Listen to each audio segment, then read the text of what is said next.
Wow. Alright, this all looks pretty good. God, this fucking... I am too pale for these fucking lights. Oh, man. Wow. I need to either Alright, this all looks pretty good. A tan, which probably is not going to happen. God, this fucking... Or I am too pale for these fucking lights. Dim the lights a little bit. Oh, man. Wow. Let's see here. I guess I'll wait a little bit. I don't know. I don't know when, where my viewers of Comic Stick Podcast are. All 5 of them. Let's see. See how it looks on my mobile telephone.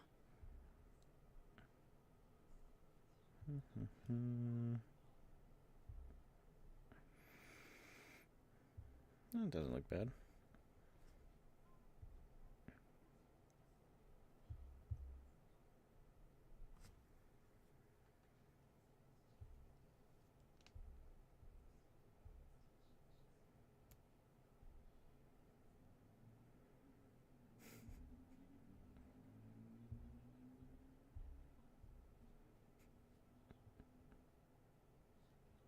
Okay.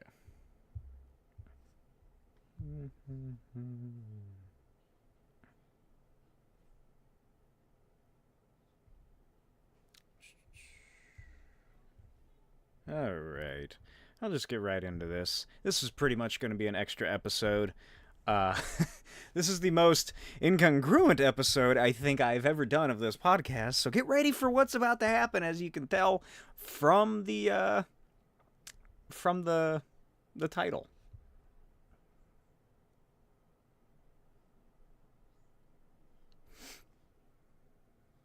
So let's see here. I'm just watching everything, making sure it looks fine. I guess it is. I don't know. Nobody's here to tell me. Alright. I guess I'll get right into things. 3, 2, 1. That's what I do normally. Hey, welcome to the Comic Stick Podcast, the podcast where comics are my shtick, and just fucking nothing has been happening for comics in my world. I am not reading anything new. I am just... I'm slowly getting through the towers of comics that I have at my bedside.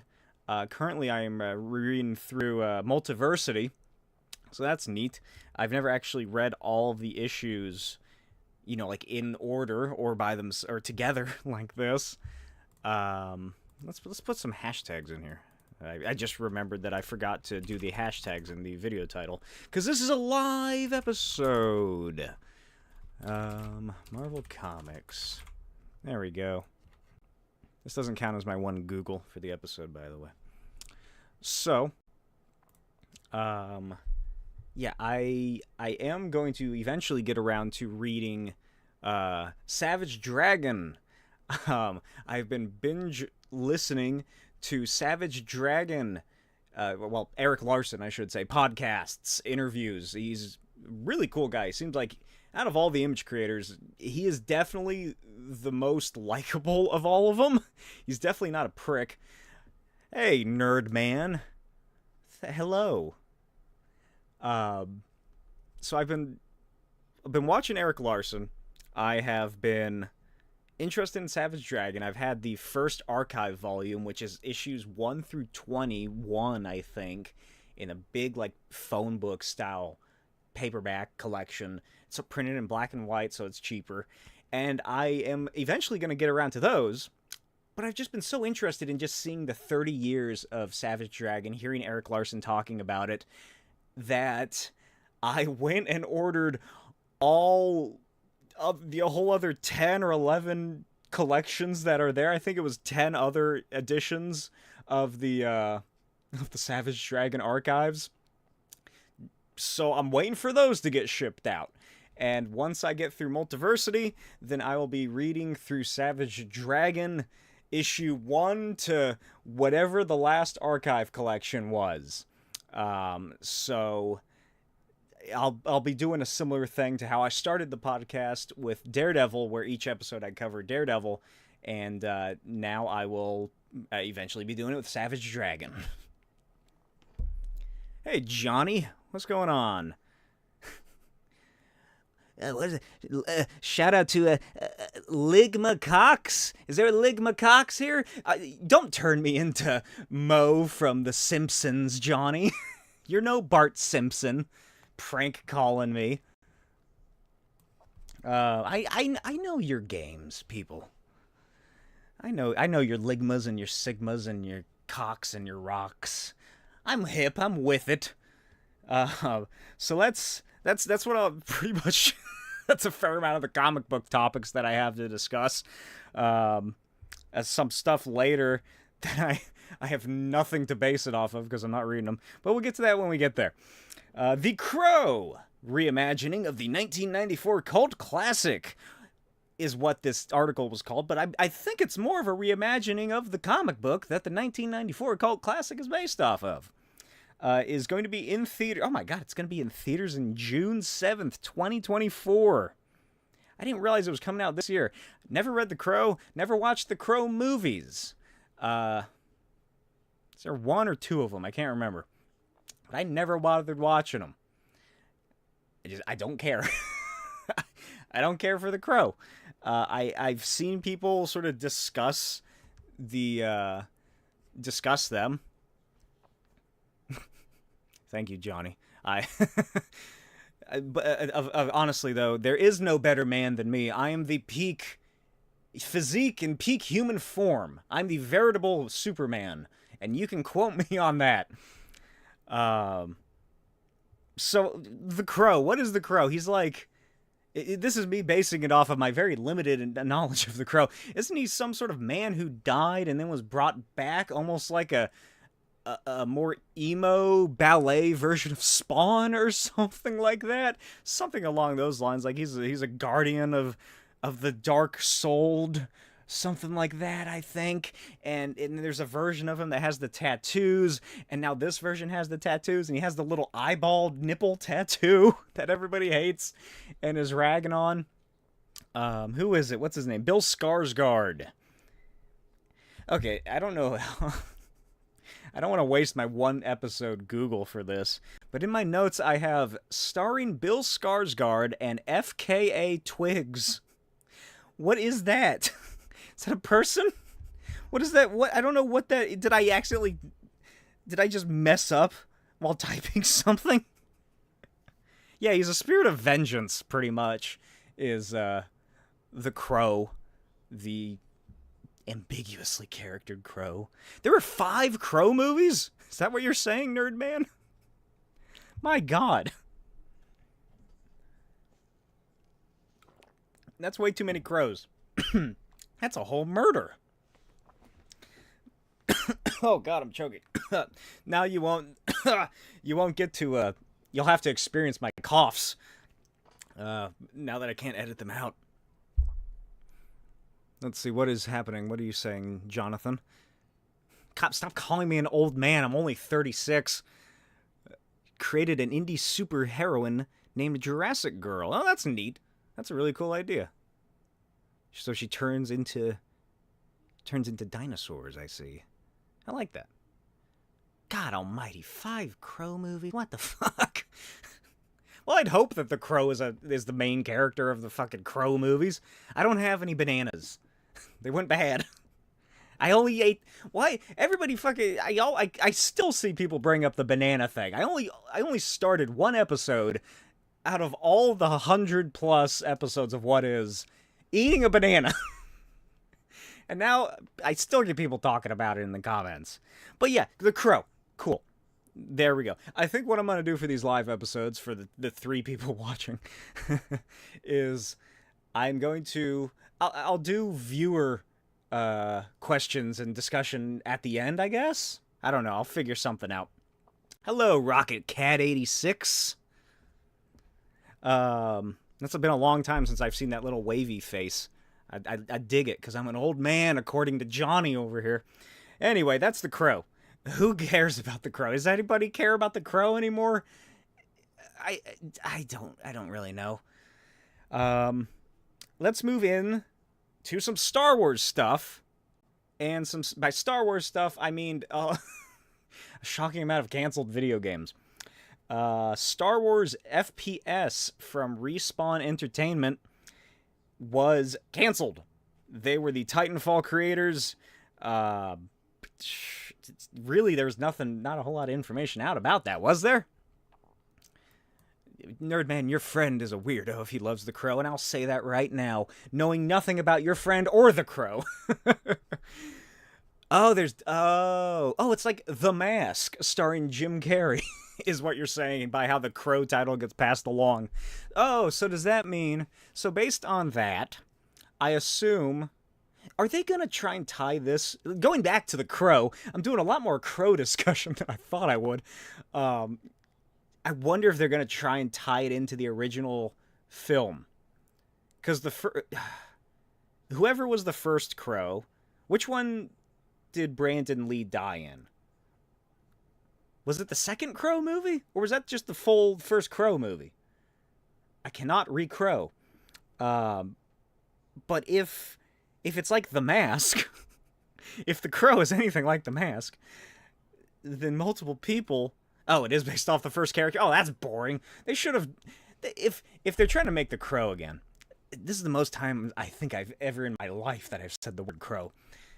Just fucking go full hog and just make it, yeah, it's the Brandon Lee sequel. It's in the same universe. He's still here. Just fucking CGI him like they did for George Reeve and whoever else they CGI'd in The Flash. Anyway... Zip it on the Crow. No more Crow talk. If you guys want to have Crow talk so much, we'll have a weekly segment talking about the Crow. Let me know in the comments. The Crow. Oh, God. What am I... This episode is already off the rails. Having no mention of the title to begin with. I haven't even gotten to that part yet. The sock thing. It's already just madness. And to anybody watching this afterward, I just look like a crazy person. I'm just looking forward and responding to people who aren't speaking. Anyway, what was I talking about? Oh yeah, the Star Wars. The Crow's Nest. Okay, so Star Wars FPS from Respawn Entertainment. Respawn, they did stuff before Titanfall. I can't remember what, but I remember Titanfall being very popular until it wasn't. I don't know how many years they've been working on this Star Wars game. I feel like I've heard a little bit of it from like the past 2 or 3 years. But it's been canceled by EA. I feel like at this point we shouldn't be that shocked by EA just floundering with the Star Wars video game license. They've had it since, what, 2014, 2015? At least since before the Force Awakens, Jesus. And what have they done since then? 2 Battlefronts. I guess, did they publish the Jedi Survivor game for whoever the company was that made that? Like, is that how that works? I don't know how it works exactly. I assume EA is the person who has the publishing rights, and they just hire out the smaller studios. And then they're working on that, it's like a bounty hunter game or something, with the female character lead, and she has like a robot friend. Is that a thing? It'd knock off Dr. Aphra, I guess. Good Dr. Aphra, maybe. But, like, it's just so disappointing, just in total, of what has happened. And I'm not going to blame it on Disney, because I don't want to be that kind of YouTuber. But I'm going to blame it on EA. I'll just do that. Just, why are they... Do they think if they it's probably just they don't want to oversaturate the market, because then it can create they can do like a false scarcity or something, I'd imagine. If they have too many Star Wars video games, then if everybody has a Star Wars video game, then nobody has a Star Wars video game. It just disappointing, I suppose, is what it is. But looking back before EA had the license, what good Star Wars video games were there? Like, they were coming out with them every fucking month. It seemed like there's the original Battlefront games, Force Unleashed 1 and 2, that the Xbox Kinect dance one with that sweet Han Solo remix song. And honestly, there were a lot of trash Star Wars games that I'm thinking about it. Maybe they know what they're doing. But probably not, since, it's EA.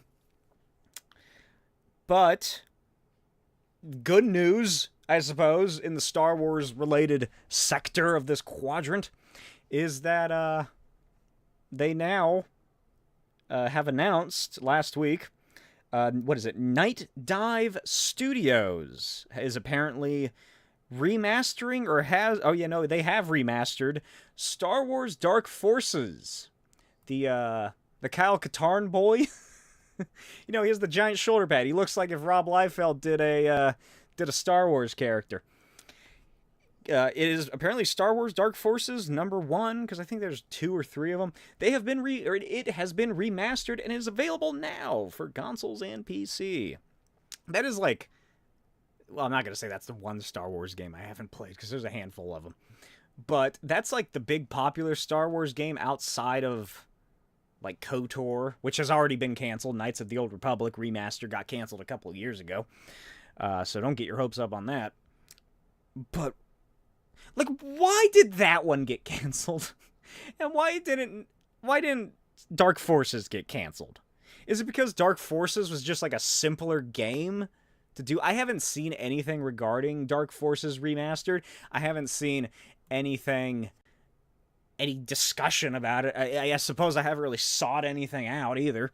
But is it just because it's an older game with, like, I guess less going on compared to Knights of the Old Republic, that they're just like, fuck it, just toss a little bit of money there and boom, we're good to go? Like, is it a good remaster, or is it on the quality of that Grand Theft Auto Trilogy remaster that came out a couple years ago that it looks like it's just the original games with a mod added to it to make the sky a little brighter? Like, it really just did nothing. It is, okay, so Sergio Ruiz in the comments says that it is pretty fun, honestly. How's it look, Sergio? Does it look any better than the original? Because the original is kind of an eyesore. It's, for anybody unfamiliar, it's kind of like a Doom-esque game. And for anybody unfamiliar with Doom, imagine first-person shooter in the 90s, and your gun is just right here in your face. Yeah, that is true. It is very 90s. So what you're saying is that they didn't recreate it entirely in Unreal Engine. Like, I'm sure there's going to be a couple YouTubers doing like, look, I remade this video game way better than the official company did. I fucking hate those videos. I watched one on accident, and they still fucking popped up. They just keep going like, ooh, look, I remade GTA San Andreas in Unreal Engine. The only good one, if you want to see a great video series on YouTube about a group of people or just one dude recreating a video game, there's this guy that was recreating the entirety of Simpsons Hit and Run, and it's fucking awesome. It's so cool. Anyway, sort of, yeah, nobody can ever be happy, that's true. Unless we lobotomize them, like evil Superman did in Red Sun. But anyway,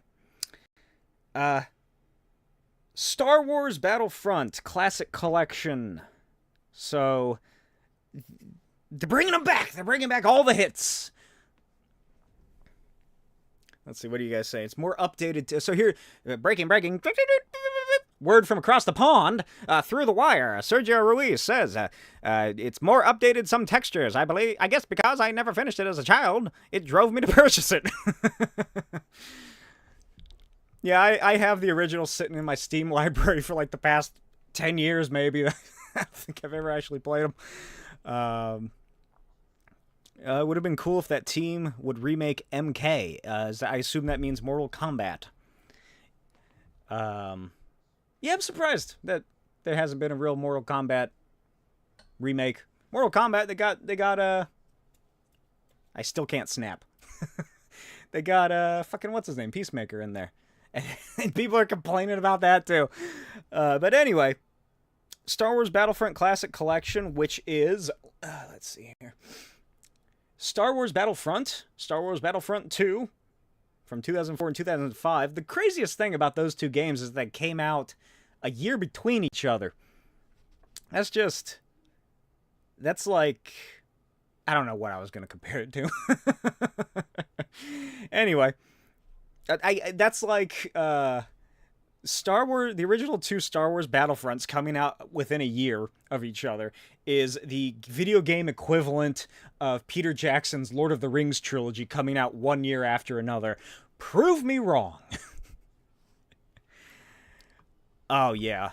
Yeah, the Battlefront games, I played through the campaigns about 2-3 years ago, I think. I replayed through them, and those are just fucking fantastic games. I can't believe it's taken them this long to remaster them.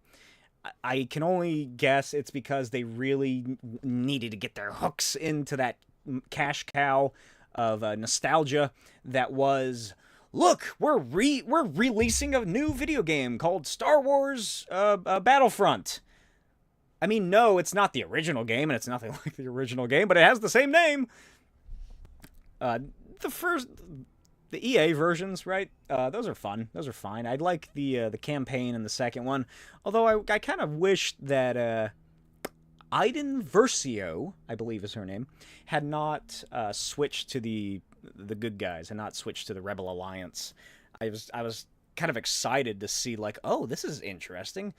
We actually playing through like an Imperial soldier throughout this whole storyline. I feel like the only time I ever see that is in Star Wars books. But anyway, it includes, get this, 64 player online battles, extra characters, which I think is like 2 characters, extra maps, which is like 3 extra maps, and it releases in about a week and a half on March 14th. That's cool, I guess. This seemingly is not a remaster now that I look at it, so I don't know. I don't know if I'll get it. I might. If it depends on how much it is. I don't know how pricey it is. I forgot to look that up. I didn't write that part down. I'll probably buy it in the future when it's on sale, I'll guess. I don't really play that many video games that often, although I have been getting back into it. Fallout, obviously, I've been playing Fallout 3. I have been extraneously playtesting New Vegas and Fallout 4 with the amount of goddamn mods that I've added to it just to make sure the fucking game runs properly. But I've also gotten into, I haven't played it in like a month. What is it? Insurgency Sandstorm. That's a fun game. And Helldivers 2. I jumped aboard the Helldivers 2 bandwagon, and I tried to record a video for it, and there's just nothing I could really get out of it that worked. So I was just like, I guess I'll just play this for fun. But I think with that, yeah, I'm checking the rest of my notes, because oftentimes these are all out of order and don't have anything correlating to one another between topics. I think that concludes the official video game discussion of this comic book podcast. And now let's move on to something comic book or video game adjacent. The Borderlands movie trailer. It hit the internet like a bug on a windshield. Because I feel like nobody cared, especially when they saw the PG-13 rating on top of the trailer. That was the probably most shocking thing, I believe, out of all of this, is that they made it PG-13. You'd think after Deadpool and Deadpool 2 and fucking almost 10 years, can you believe Deadpool is almost 10 years old? Of people saying, holy shit, R-rated movies do make money. You'd think that they'd make Borderlands a fucking R-rated movie. Don't you think? Hey, it sort of makes me wonder how long that's been in development for. Now that I'm discussing it out loud, is this going to be a, what is it called? That Ryan Reynolds fake video game movie? What the fuck is it?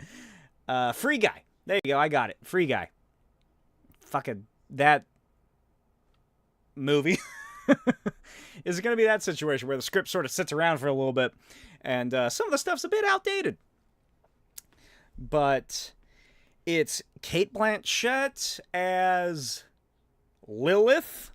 God almighty, I don't remember the last time I played a fucking Borderlands game was. Probably like 10, 15 years ago. Lilith is Cate Blanchett, which like shocked me and how suitable she looked for the part. It makes sense you get Cate Blanchett as Lilith, because Lilith is just a space elf, and Cate Blanchett was an elf. Who else is in it? I know the main one who is in it, and I'm gonna get to him. Ariana Greenblatt? Ariana Greenblatt? I don't know how the fuck you say her last name. She was young Gamora in Infinity War. She was the daughter in Barbie. She was young Ahsoka. That's right. That's what the other young character she played. Young Ahsoka in the Ahsoka television show. And now she is going to be Tiny Tina, I think is the character's name. The big psycho guy, who I have no idea who he's played by.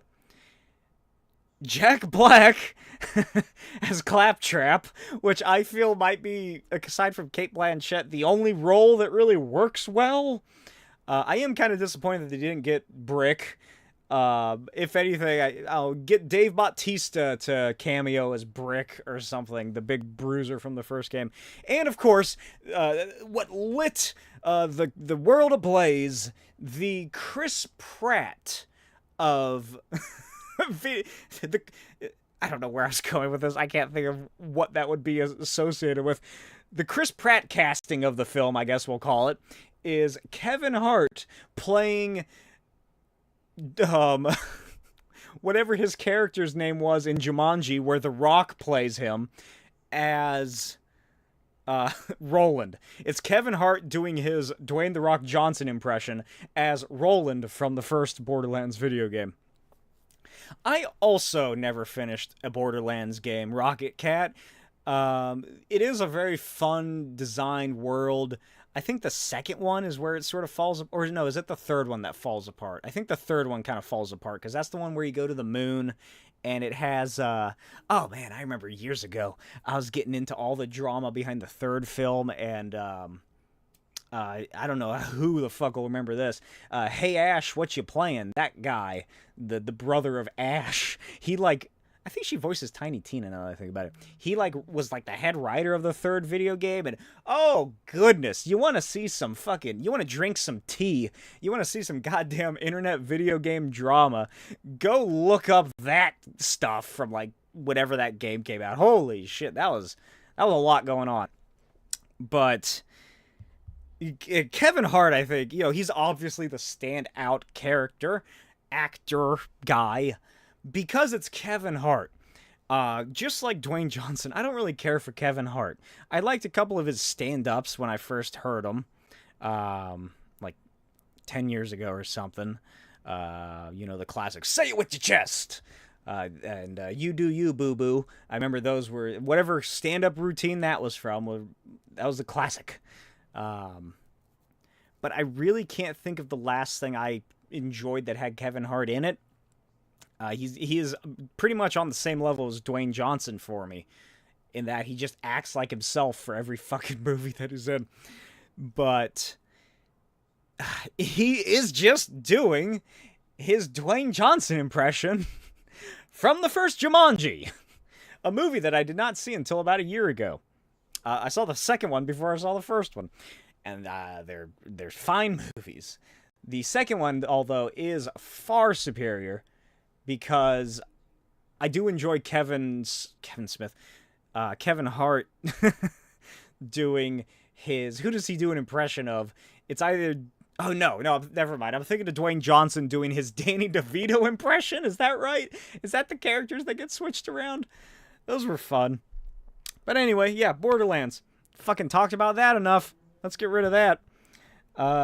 And instead, let's talk about something that everybody can enjoy. SHREK 2 is re-releasing for its 20th anniversary. I didn't bother writing down a date. So who knows when that'll come out. But it is SHREK 2's 20th anniversary. I don't think they did a SHREK 20th anniversary release. Although that would have been around COVID, wouldn't it? That would have been 2020, I think. Because didn't SHREK come out in 2000? 2000? I said it like I was going to add a number at the end. But SHREK 2 is definitely... It's the meme money. Let's call it that. I'm going to start my own Mad Money segment called the Meme Money. It is definitely the one more people talk about for obvious reason. It is a great film. I enjoy both of them pretty much equally, although I think in my younger days, I did enjoy the first SHREK a bit more, just because I was more into the sort of dystopian nature of it. The whole Farquaad just ruining the lands, and SHREK defeating this totalitarian capitalistic dictator that is Disney. Or what was his name? Who's Farquaad based off of? Bob Eisner? No. Bob Eisner? No, that's not right. What the fuck is his name? I can't think of his name. Yeah, SHREK is the backbone of modern society, Rocket Cat. I'm glad that you're brave enough to say it. Say what we've all been thinking for the past 20 years. That is why they are making a reboot or a continuation or a sequel or something. Oh, going back to Borderlands, I forgot to say Jamie Lee Curtis is also in it for some reason. But who cares about that when we're talking about SHREK? Let's turn this into a SHREK cast. Really, that's all I had to say about SHREK 2, is that it's getting a 20th anniversary re-release. I'm not going to go see it. I don't care enough about SHREK 2. Go see it again in theaters. Not as much as I really do about Star Wars and, like, the Phantom Menace being re-released. But I don't know. Who knows how that's going to go. I don't know if anybody's unfamiliar. I've told the story before. I think I told it last episode, maybe, is when I talked about the Phantom Menace re-release. My wife made me go watch the first Harry Potter with her when it was re-released in cinemas. Oh, and it was the most wretched experience of my life. It smelled terrible because none of the people in there washed themselves properly. It was loud because everybody was fucking saying verbatim the lines. And they were, like, dressed up, and they were making noises. It's, like I said, I think in the episode where I talked about this, it's like in Scream. In Scream 2, I think it is where they have the slasher movie opening, and people are just fucking running around crazy with the knives, or when Phantom Menace first got released, and, people just go batshit in the theater with their fake little lightsabers and screaming and hoo-hawing. Oh my god, it was pretty much that. It was like, if you've ever seen, fuck me. What is the movie? I just blanked on it completely. I love this movie. Rocky Horror Picture Show. That thing gets fucking nuts if you see it in a crowd. That's a guarantee. But I didn't expect that from Harry Potter. But I am now expecting it from movies similar to Harry Potter, Star Wars possibly, and SHREK. Fucking... yeah, she got hit with the BO spell of nasal repulsion. Actually, it is repulsion. That's my Hermione Granger impression. I'm doing Hermione Granger. SHREK. Oh, God. You remember when the Minions movie came out and all those teenage guys were walking around? Ooh, look, I'm in a tux. All these guys were going and seeing it in tuxedos, and look at this music video we shot where we're going up the escalators of this megaplex cinema, and it's gonna be that. It's gonna be, I dressed up like SHREK. oh, look at Farquaad walking around.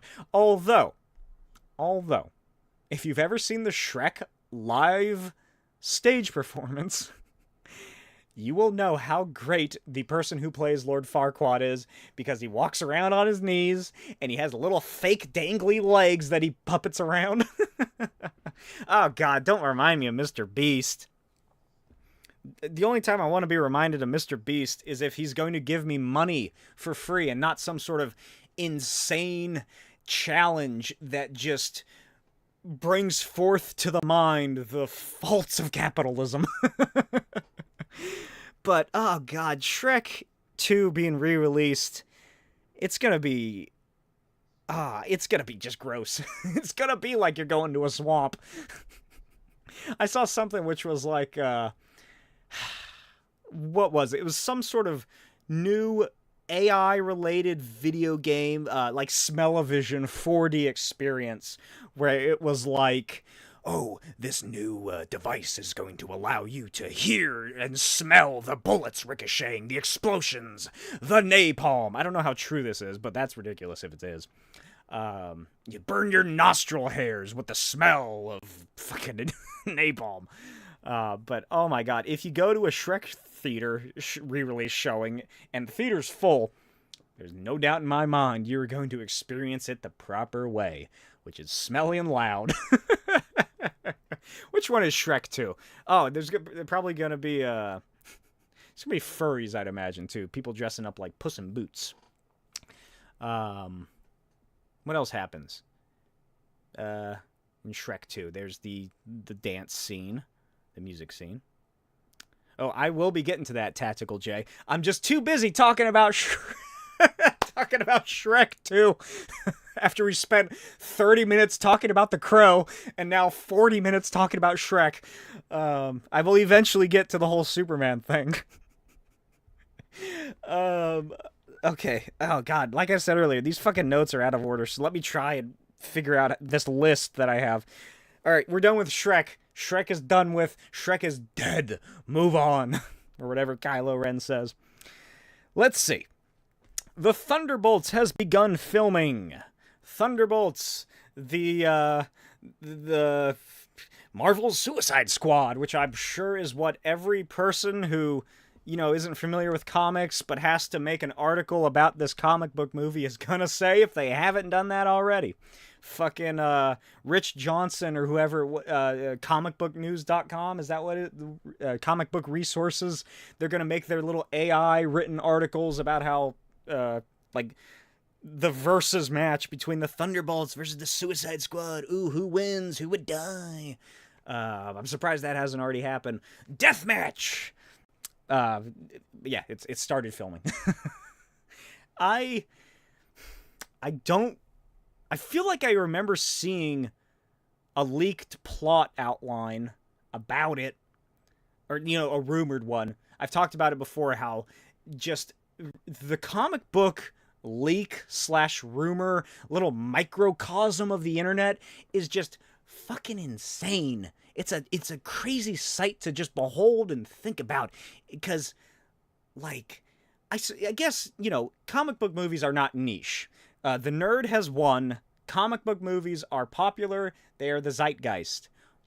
But once you start getting to a lot of online discussion about comic book movies and films and Marvel Studios, then it starts getting a little more niche. You're starting to chisel away a little bit. You're starting to chisel away a little bit at that block of marble. And then you go a little further, and you're like, oh, I'm going to subscribe to the Marvel Studios subreddit and all these other subreddits where I can discuss it online. I'm going to join this Discord and that Discord. And it gets a little thinner. And then you just keep chiseling away. You keep hammering away at that stone. You keep siphoning away, whatever that's called, sieving away. And then finally you get to this weird little bubble that is the rumor mill. Where there's these fuckers who have Patreon's accounts set up specifically to leak information onto that may or may not be just completely false. It's insane. There's Daniel RPK. There's My Time to Shine. There's others. Those are the big names. Those are the big ones. Those are the leaker superstars, if you will. But it's crazy when you see that.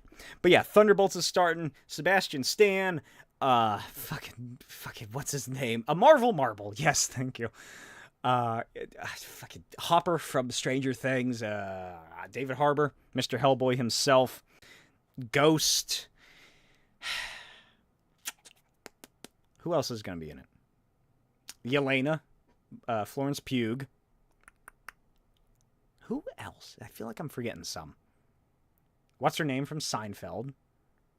Whose name I'm just blanking on completely. That's the thing I never really discuss. You never hear people, YouTubers, talk about this. You get a tunnel vision. You get a presentational tunnel vision, I'll call it, when you're doing videos like this, or like when you're gaming or something like that. Be whatever. Because you're in that moment. You're trying to just keep it chugging along. It's like you're in a train car and you're just you're shoveling coal. Yeah, Ghost. Okay, let's see. Winter Soldier, or what's he called now? White Tiger, White Wolf. There you go. White Wolf, Winter Soldier, Ghost, Red Guardian, Black Widow. I guess is what they're calling Yelena. Is there a big guy? Is Abomination in it? Is it Abomination? I feel like there's a big guy. Like bigger, or is David Harbour as big as they decided to go? But, yeah. I feel like not a lot of people are excited to see it. I'm interested. Thunderbolts were a cool concept. Let's actually talk about the Thunderbolts for a second. So Thunderbolts, if I remember correctly, have a long and just confusing history. Hank Pym was a part of it when he was Giant Man and he was rocking his leather daddy outfit. Or no, that wasn't Hank Pym. That was Hawkeye. That was Clint Barton, who was part of the Thunderbolts. And then they got reinvented in the early 2000s. Oh yeah, U.S. Agent. That's going to be interesting. U.S. Agent and what's his name? I'm glad that U.S. Agent is coming back. I'm glad that the guy who played him is coming back, Wyatt Russell, because people fucking are just terrible. They went after him when that show came out for some reason. It's just ridiculous. People were like sending him death threats and shit, I think. Like, what the fuck? But I'm glad that he is coming back. Probably because of the paycheck. I don't blame him. But yeah, Thunderbolts. They got reinvented and they were... Oh yeah, oh man, that's another Thunderbolts team. Thank you for reminding me, Nerd Man. Early 2000s is the one that I think of the most. And that is because... back when I was getting into comics, I decided to read the entirety of the Civil War event in chronological order with all the tie-ins. I know if I just ended it in chronological order, it makes it sound like I'm just an idiot who was like, I read all 6 issues, 1, 2, 3, 4, 5, 6. I read it in order. And I honestly think that is just the best way to read those early 2000s Marvel events. Specifically, Civil War and Secret Invasion. Those are the two big ones. I feel like those were the last real, like, true, honest-to-God Marvel events. There was the fucking one with, what was it? There's the Norman Osborn fights gods. Fights the Aesir, the Asgards. But that one's alright. There's Fear Itself, which is kind of alright. But anyway, Civil War. I think it was Civil War. It might have been Secret Invasion, now that I think about it. I don't remember. But that has the early 2000s iteration of the Thunderbolts, led by a enigmatic, mysterious figure, means the same thing, called Citizen V. And he was just the supreme patriot superhero, strange character that was mysterious and kind of came out of nowhere. And I think they tried to do a whole like, ooh, who is it? Who is he really? Oh, is it this guy? Is it that guy? You know, cool costume, just a ridiculous costume. It's very patriotic. It's supposed to be that. Hidden in plain sight, if you will, because that version of the Thunderbolts, Citizen V, was Baron Zemo. the cool one with the slim mask, not the big baggy mask that died in World War II. His son, Baron Zemo. I can't remember what his first name is. Helmut Zemo? Heinrich Zemo. Helmut. I think it's Helmut. But there's this big fucking epic reveal in an issue of the Thunderbolts where, you know, the Civil War is happening, or the Secret Invasion is happening, whichever one it is. And Citizen V uses this as his advantage, and he calls the Thunderbolts to his team, to the headquarters, blah, blah, blah. And then the big reveal is that he's Baron Zemo. He's been in charge the whole time. And it's like, holy shit! He's just gonna get away with everything because the superheroes are too busy doing their dumb stuff. I think it was Civil War, because Secret Invasion, it wouldn't have made that much sense for that big reveal to happen, I feel. But that is Thunderbolts, and then the Thunderbolts were like that for about 5-10 years, I think. Yeah, the Loki being Zemo, that's Ultimate Marvel, I think, if I remember correctly. That's Ultimate Thor, which is like one of the best Marvel comics. Nerdman says Loki is the best Zemo, in case anybody is unaware. That is definitely a great reveal. But yeah, and then eventually it became this like Black Ops. Thunderbolts became what it's gonna be in the MCU, which is the normal people's version of X-Force. Hey, do you like X-Force, but you hate those filthy muties? Well, boy, do I have the team for you. They're called the Thunderbolts, and they're comprised of a maniac calling himself Deadpool, who's not a mutant, he's a mutate, mass serial killer, the Punisher, another mass serial killer, and Mediterranean assassin zombie, technically, named Elektra, and a United States war hero and veteran, Flash Thompson, a.k.a. Agent Venom. No, it's not that mass-murdering monster named Venom who threatened to eat people's brains and protected that homeless commune beneath San Francisco. It technically is, but this one thinks he's a soldier. He's not playing monster this time. This time he's playing little soldier. Venom really is... It's a very similar idea, I think, to Grant Morrison's version of the Joker, where he's like, oh yeah, the Joker just sort of reinvents himself every couple of years. Like, what's Venom gonna be next? Ooh, first Venom was Spider-Man's suit, and then Venom wanted to be a big monster, and then Venom was like, I'll hang out with the Scorpion for a little bit. And then Venom turned white, or whatever anti-Venom was. Then Venom became a soldier. Pew, pew, pew. And then he went to space and he got real big. And then he became a god with wings. Venom just becomes so dumb if you look at him like that. I never really thought about the retrospective of mainstream universe Venom like that before. Oh, man. Yeah, Ultimate Peter Parker does does hate mutants, except for Kitty Pryde. But I feel like that's anybody can understand. Venom is finding himself. That is true. Rocket Cat in the chat says Venom is finding himself. Which really is the overarching story of Venom, isn't it? In the comics, in the movies, at least the second one, where he goes raving with some body that he steals. God almighty. All right, moving on. More movie announcements. The Naked Gun is apparently being rebooted. Naked Gun, Naked Gun 2, Naked Gun 33 and a third, I think is what the third one's called. Amazing films if you've never seen them. The epitome of parody and satire movies, on league with any Mel Brooks film. It originally starred Leslie Nielsen as what's his name? Frank Durbin? Frank Durant? Frank Durbin. I think it's Frank Durbin. It's been a minute since I watched it. Also, Naked Gun was a TV show as well. It was like a parody cop show before the movies. But, get this. Naked Gun is being rebooted, directed by Akiva Schaffer.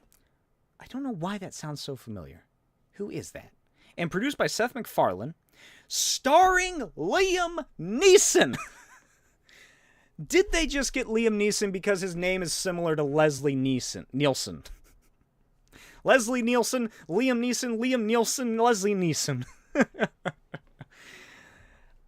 I'm looking forward to it, man. Fuck me. Liam Neeson's been in some shitters recently. But my God, if they pull this off and they remake and they just reboot Naked Gun with fucking Liam Neeson in it, who could they get? What sports player could they get that could commit some terrible crimes in the future? If you're unaware, O.J. Simpson was he was the Frank Durbin's partner in the Naked Gun movies. Oh man, Seth MacFarlane, he's just, I don't think Nerdman asks how much blackmail does Seth MacFarlane have to get people for these projects. I think he's just a cool dude who has Family Guy money. Like, I feel like Seth MacFarlane, he just has enough money at this point to where he could just do whatever the fuck he wants to. Like, all of these just seem to be passion projects. Like, the fucking Orville. That ran for 3 seasons. It started as a fake parody of Star Trek, and then it became a better version of Star Trek that people like way more. Now he's rebooting Naked Gun just because he seemingly wants to, and probably really dug those movies. He has Family Guy money now. He has Cleveland Show money, American Dad money, fucking A Million Ways to Die in the West money. I don't know. I am surprised, though, that Seth MacFarlane has not like made or done just a full-blown musical yet, because obviously he loves musicals. He's great at singing. He has a musical in just about every goddamn episode of Family Guy when he can. He hosted, was it the Grammys or whatever the music theater production award shows were? He did a couple of those, and those are awesome to see. Like, why does he not just fucking make a musical already? He should do The Producers. Yeah, Seth MacFarlane beat the main guy. He was wasn't he dating Mila Kunis, or who was he dating for a while? It was somebody who was just astoundingly attractive. But Mel Brooks as The Producers is a great fucking thing. Oh my God, it is an incredible story. It was created, it's a film originally by Mel Brooks, and it was about these two Broadway producers who wanted to pretty much scam their way to success and make a show. You know, they're like, oh shit, you know, we got to make this show terrible, blah blah blah. It's essentially, they try to make the worst show possible. It's been a while since I've seen it. I can't remember the exact reason, but their sole purpose is to make a show that tanks. They're kind of like David Zaslav. They're just trying to get that insurance money. But in classic Mel Brooks fashion, they have a whole song dedicated to making fun of Hitler. And as the curtain goes up and the Nazi soldiers start marching out, and there's just a whole musical number about Hitler's autumn or Hitler's spring, I think is what it's called. Yeah, Gene Wilder's in the original. And then the audience just starts loving it, and they go crazy. And eventually it was remade in the early 2000s with Nathan something. Nathan Lane was one of the characters, and Matthew Broderick, maybe? Is it Matthew Broderick, or I think it was Matthew Broderick. Or is Matthew Broderick in the Music Man remake? Or is he in both? Can't remember. But yeah, and then they remade it in the 2000s, and it was met with average success. The guy who plays Captain Jack Harkness in Doctor Who played the Nazi soldier. But just fucking remake that, Seth MacFarlane. After you do Naked Gun, and that's a success because people like Seth MacFarlane, his name's gonna be all over it. Just do that. Just do Naked Gun. That. Okay. Oh my God, we are still in the. Still got some stuff going on. We're reaching an hour at this point. Jesus. All right, let's get going. Where am I? All right, I'm going to cover... Let's see, I'm trying to figure out how to work this shit out. I guess I'm going to finish with the movie stuff, and then I got a little bit of comic. Whew. It was a... Nerdman asks in the chat, they made a Music Man remake? Was it ain't good? It's not the best. It was a... I'm pretty sure it was a made-for-TV movie. And it's adequate. It does a good enough job.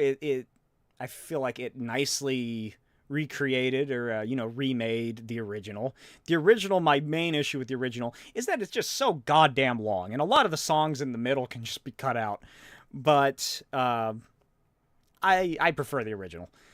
And I would love to see a production of the Hugh Jackman version. But that is way too much money.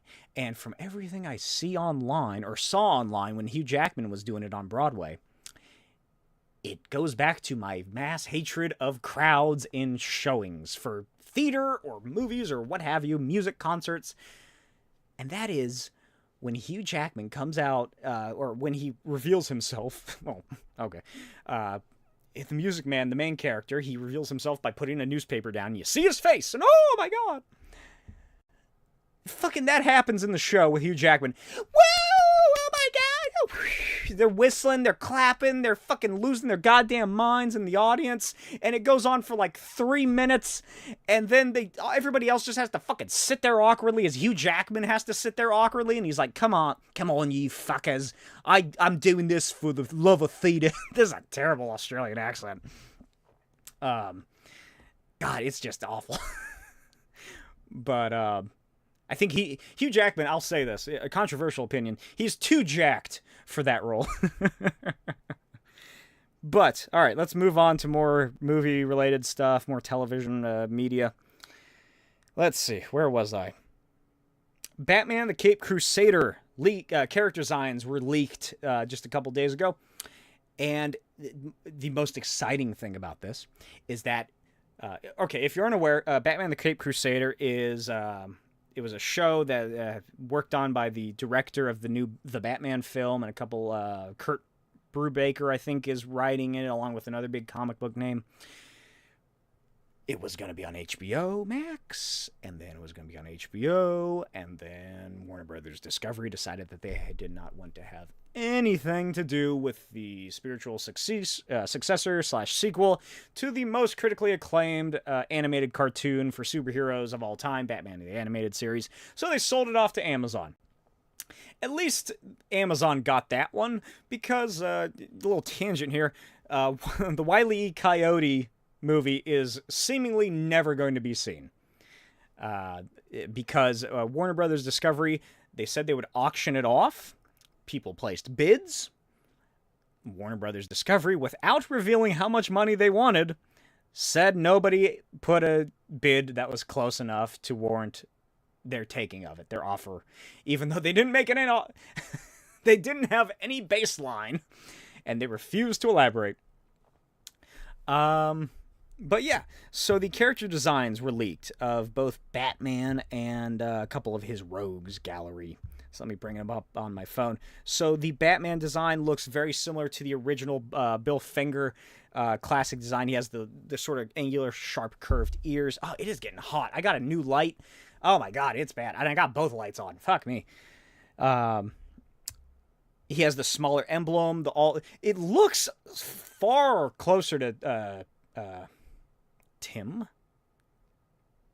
Fuck, what is his name? The guy who did the designs for the original animated series. What is it? Somebody tell me in the chat, please. What is his fucking name? The pervert who made Batgirl bang Batman. No, fuck. What is his goddamn name? It has 2 letters in his last name. Let's think about this.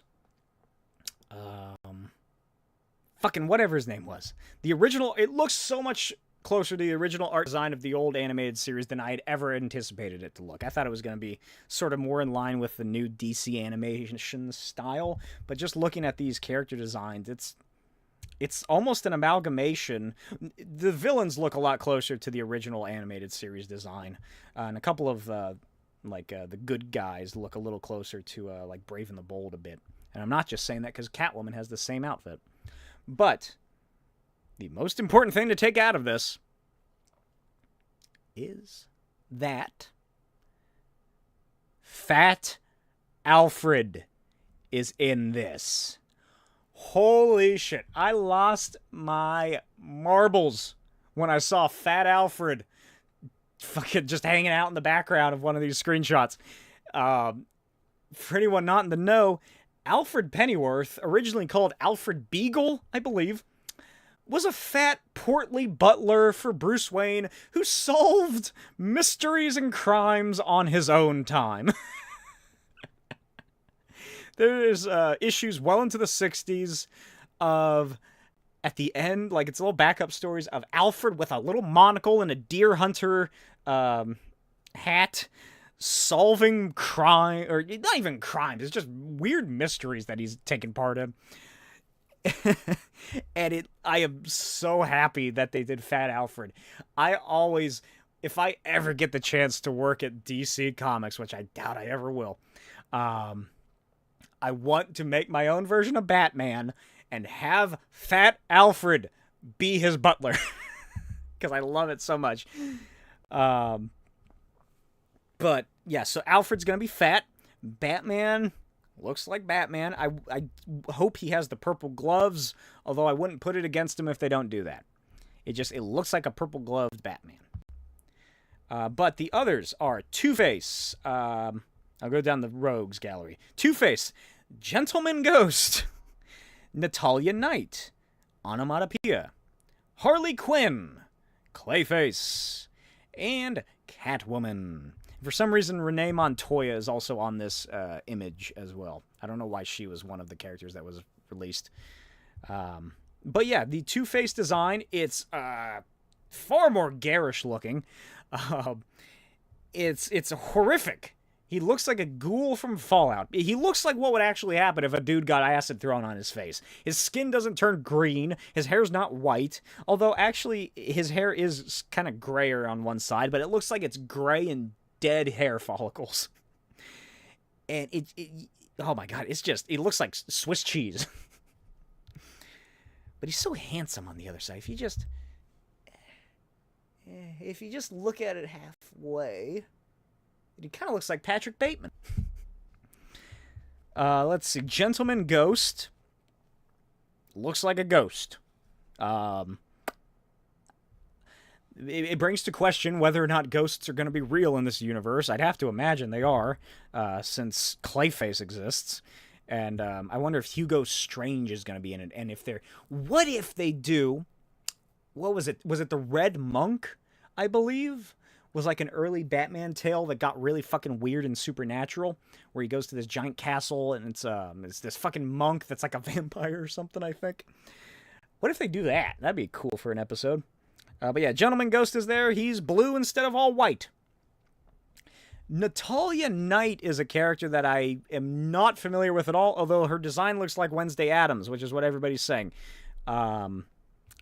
She is Nocturna, a DC villainess who I'm just not familiar with. Some sort of night-based powers. She's like a teenager in this show.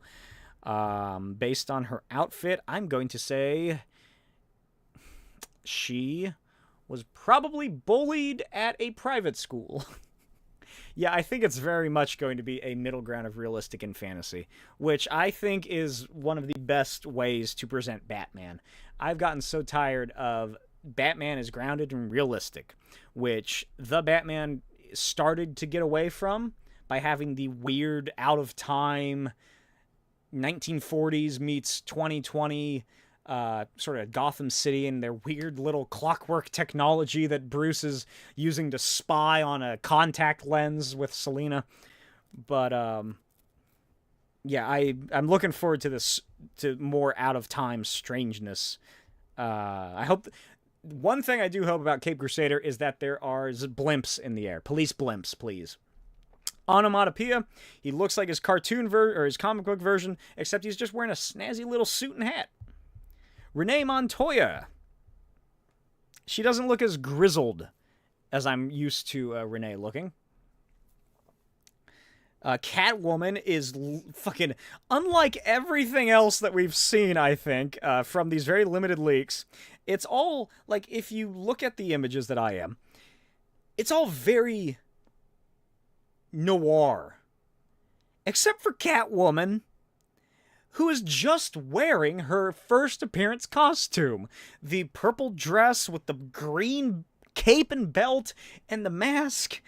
And I love that that design. I really dig it. But it just looks so off compared to everything else. But, you know, obviously it makes her stand out. Clayface looks like the fucking Elephant Man or something. He just looks like a monster. Although he kind of looks like the Creeper from Jeepers Creepers. And Harley Quinn. I adore this Harley Quinn outfit. I really dig the, like, dark green and gold. I think that is just such a cool take on the character. I'm really digging this Harley Quinn. I'm interested to see if or when they do introduce the Joker, how that'll work. Like, are they going to have... they gotta have a Joker, but, like, is it going to be sort of, oh, who's this Harley Quinn chick? She's a villain, blah, blah, blah. And then it's revealed, like, oh, she's actually setting stuff up for the Joker to come in at the end of the first season, or, you know, something along those lines. But I really dig that Harley Quinn costume. It looks like she might be wearing a mask instead of just, like, her face being painted. Or tainted via chemicals or whatever. But yeah, that's really neat. I'm glad we're getting more stuff out of that, even if it is unofficial. That just means that it's coming, and it's coming soon, hopefully. God, I hope it's not going to be like the Invincible show, where they have a fucking mid-season break. Okay. Got that done. Let us get to some DC news. So I'm going to do this one real quick. DC Studios has announced that they're developing an animated feature based apparently on the Jurassic League. James Gunn is producing, and it's being written by the Minions writer, Brian Lynch. Jurassic League. People dug it. It's cool art style. I read it when I was really high, and it made me feel funny. There was just too much going on. I think I had eaten a mushroom or something, and it was like later in the day. I was laying in bed, and it was waving away from me. Like, you know, I was feeling pretty sober for the most part. But just something about all those tiny panels was just fucking like, oh my god, I can't read this. There's just too much going on. There's too many colors. There's too many little lines everywhere. It was freaking me out. But that's fun. I never continued reading it after that. I was wavering to begin with, so I don't know how it ends. I think I remember there was like a dark side dinosaur or something. There's like, no, or was it like a Lovecraftian sort of eldritch being that was being resurrected or something? There was like evil dinosaurs were abducting early humans, and they were like fucking turning them into like gore mountains or some shit like that. I don't fucking know. It's gonna be a weird movie, depending on... It's the Minions writer who is writing it, so it sounds like it's not gonna be that based on the story, because that's a brutal comic. But I doubt this one's good. It's probably gonna be more in line with the Crypto movie that came out a couple of years ago. All right. Here we go. Tactical J, if you are still here, this is for you. Hey, this one's for you. Big Superman news. First of all, Terrence Rosemore has been cast, or has been announced to be cast as Otis in Superman Legacy. This is just sounding like James Gunn has just taken a bunch of stuff from the Superman 78 film and just putting it into this one. Because there's Otis, there's Mrs. Teschmacher, there's... if Lex Luthor wears a fucking wig and has an ascot in this movie, So help me, I am going to cheer in the theater. Um, what else? Who else is in there? Uh, Wendell Pierce has been cast as Perry White. When did casting, like, when did Perry White become black? I think is kind of what I want to know.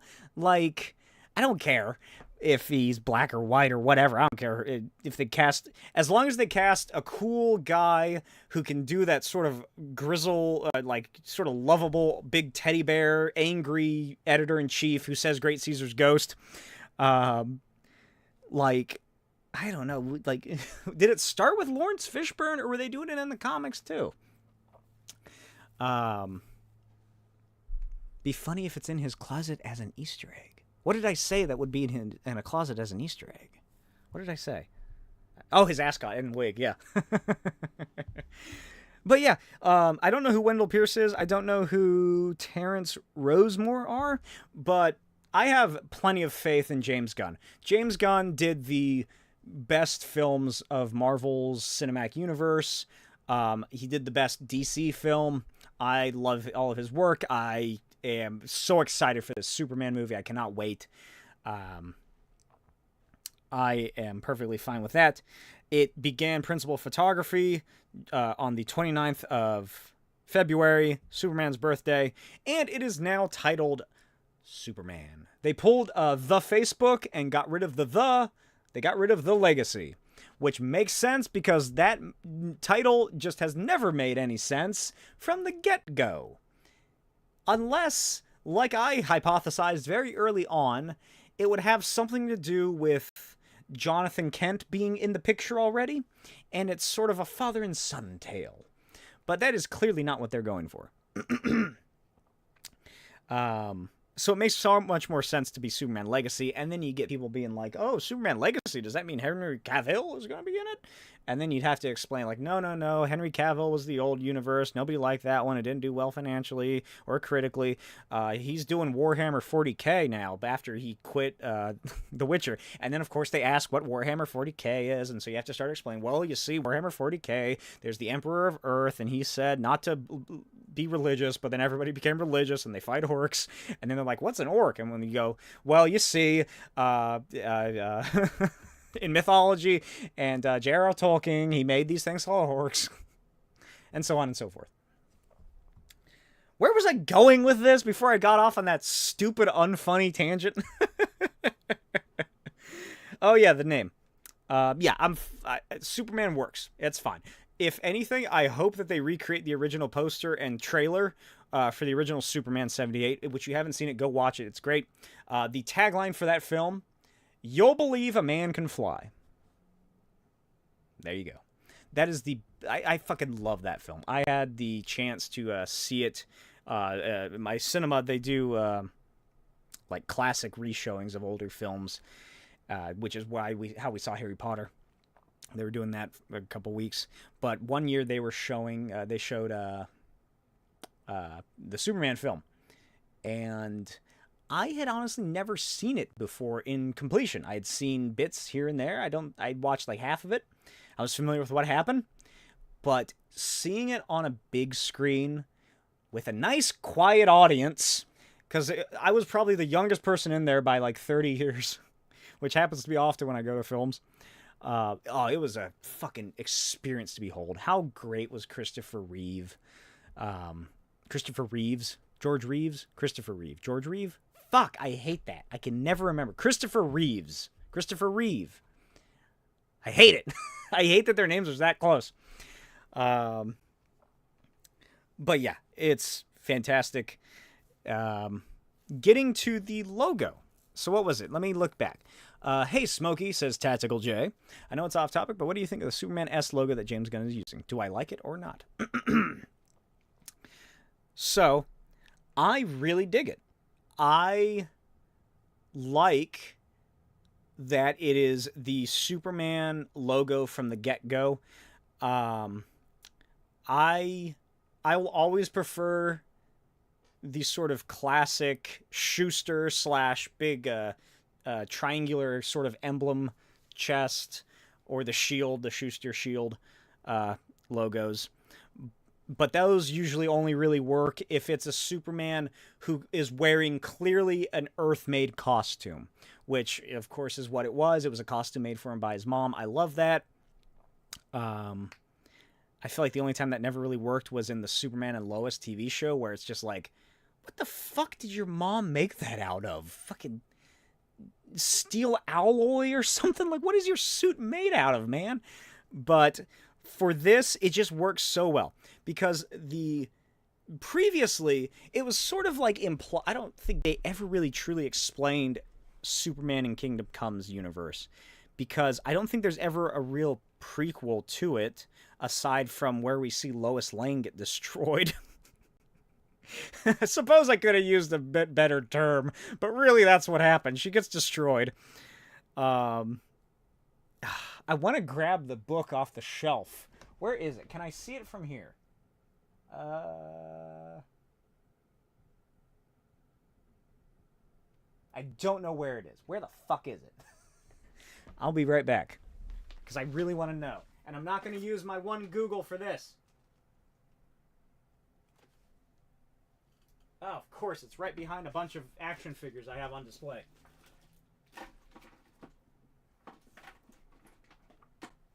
Kingdom Come. Got it right here. So, I gotta know. What does he look like when he's in the past? When the fuck does it show the past Joker? Where's that in the book? You see, this is the part that you wouldn't see normally, because I would have cut it out of the episode. But now I'm not going to do that. Let's see, what are you guys saying? Oh yeah, that picture in Norway, is that the one of like the two guys standing on either side of him, and it's been watermarked to high hell?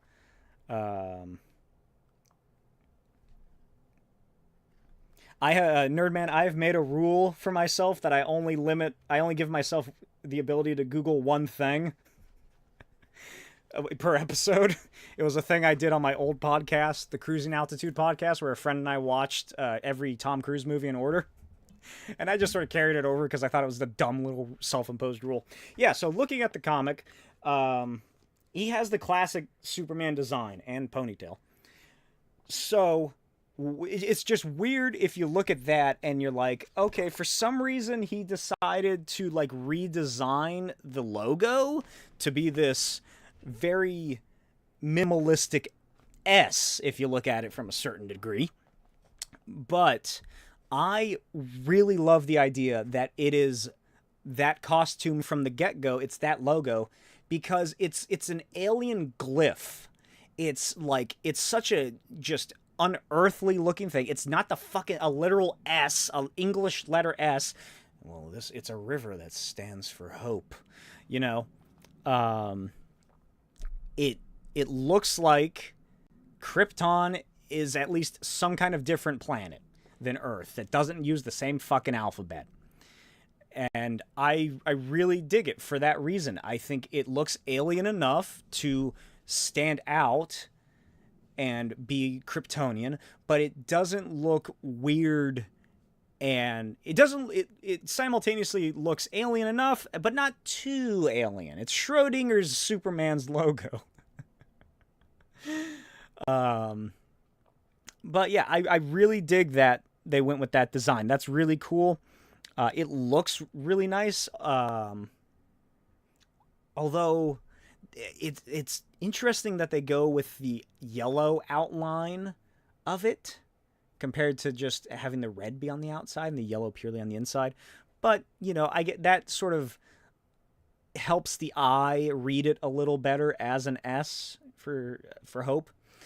And yeah, I'm really looking forward to it. I wish that instead of the Superman logo, they would have just done a close-up shot of his crotch so we could have seen the trunks.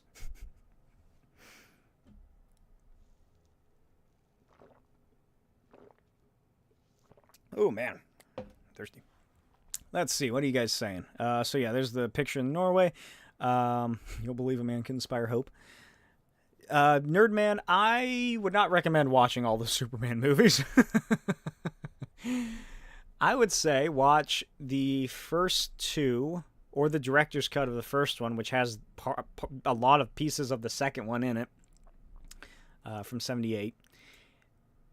Wouldn't bother with Superman Returns, or Man of Steel, or Batman v Superman. James confirmed to a fan it's a combination of 3 Superman logos: Classic, Kingdom Come, and Fleischer's. Let's see. I actually happen to have a photo of the Fleischer suit on here. Oh, yeah, it is. Oh, that makes sense. Yeah, it's yeah. The Fleischer suit had the original, had the gold around and the black emblem. I fucking love that Fleischer suit logo. That just looks so cool. I don't know why they decided to make it black in the middle, but it just really looks cool.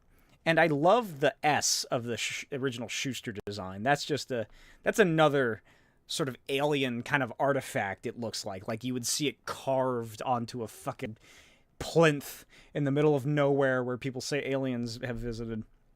Because it looks like an S, but at the same time it doesn't.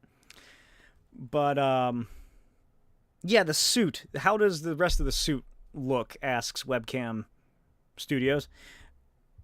That was a bit of a disappointment from what little we saw, because for some reason he's covered in snow, seemingly at the Fortress of Solitude, or Superman's getting into a snowball fight.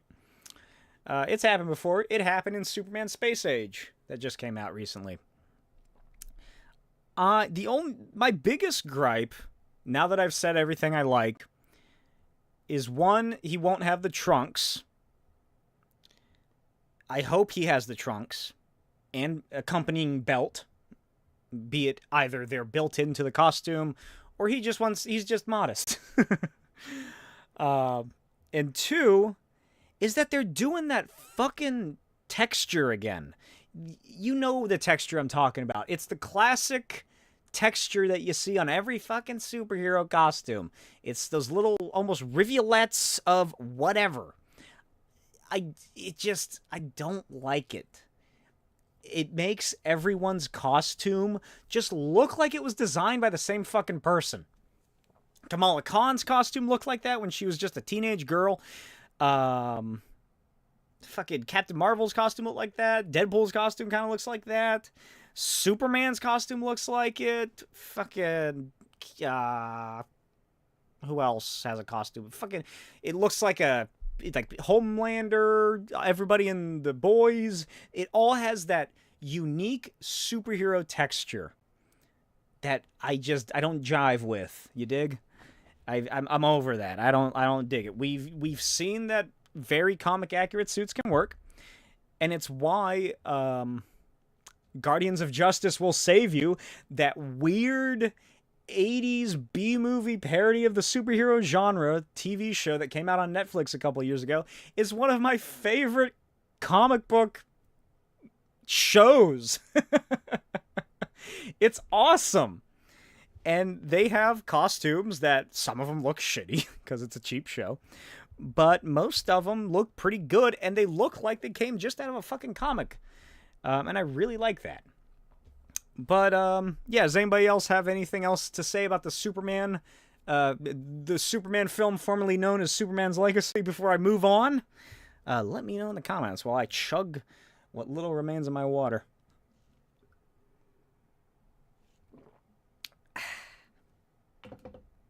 And I'm going to check some things, see how we're running here. Yeah, it's going well.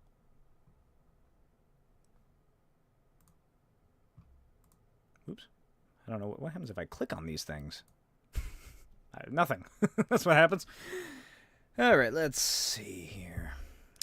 So, let me just make sure I got everything on the docket. I talked about that, talked about SHREK. Went on my Thunderbolts rant.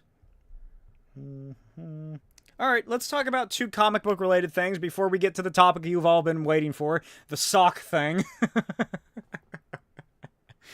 This episode's gone way longer than I thought. Do you still want to talk about socks? Okay, DC Comics has reverted their release schedule back to Wednesdays. I didn't even know it changed. Apparently it's been coming out on Fridays for a couple of years, I guess. I didn't know that. I don't read new comics because it's such a fucking hassle. I gotta fucking do homework and figure out when these comics are coming out. Like, I just want to read them, man. I don't want to do all this. I don't want to make sure that I can buy the first issue that all the speculators are going after to slab it before it goes out of stock. I don't want to try and keep track of, okay, well, this one released this week and that one releases next week, so that means next month they'll release on this week. It's just too fucking much. Unless it's something I'm really into and I really want to read, I'm just not gonna do it anymore. The one that I can think of that I'm really excited for is Mike Allred and Mark Russell's new Batman Dark Age comic, which I didn't even get pre-ordered, so I don't know when I'm gonna get around to reading that. It's too much. That's also why I haven't read any of the new Ultimate Universe. I'm trade waiting, baby. I'm waiting for them to come out collected.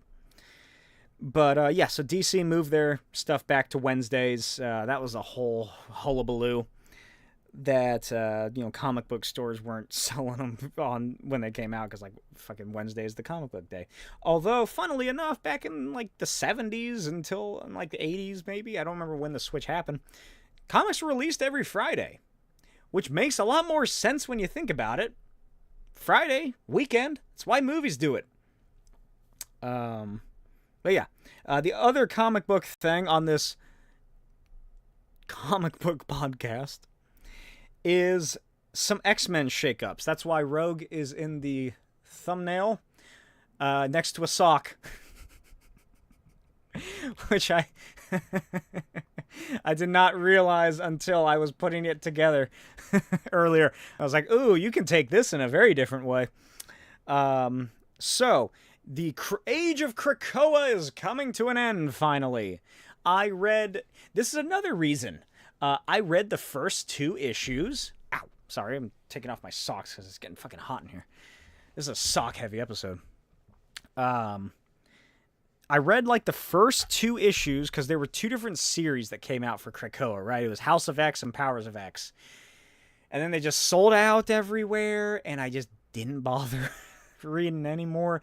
And then like 35 comics were releasing each month for X-Men, and I was just like, I don't like this. I don't care. I prefer the Grant Morrison idea of X-Men where they're still a superhero team and they do all this crazy stuff, but they also run a goddamn school. That's what I prefer.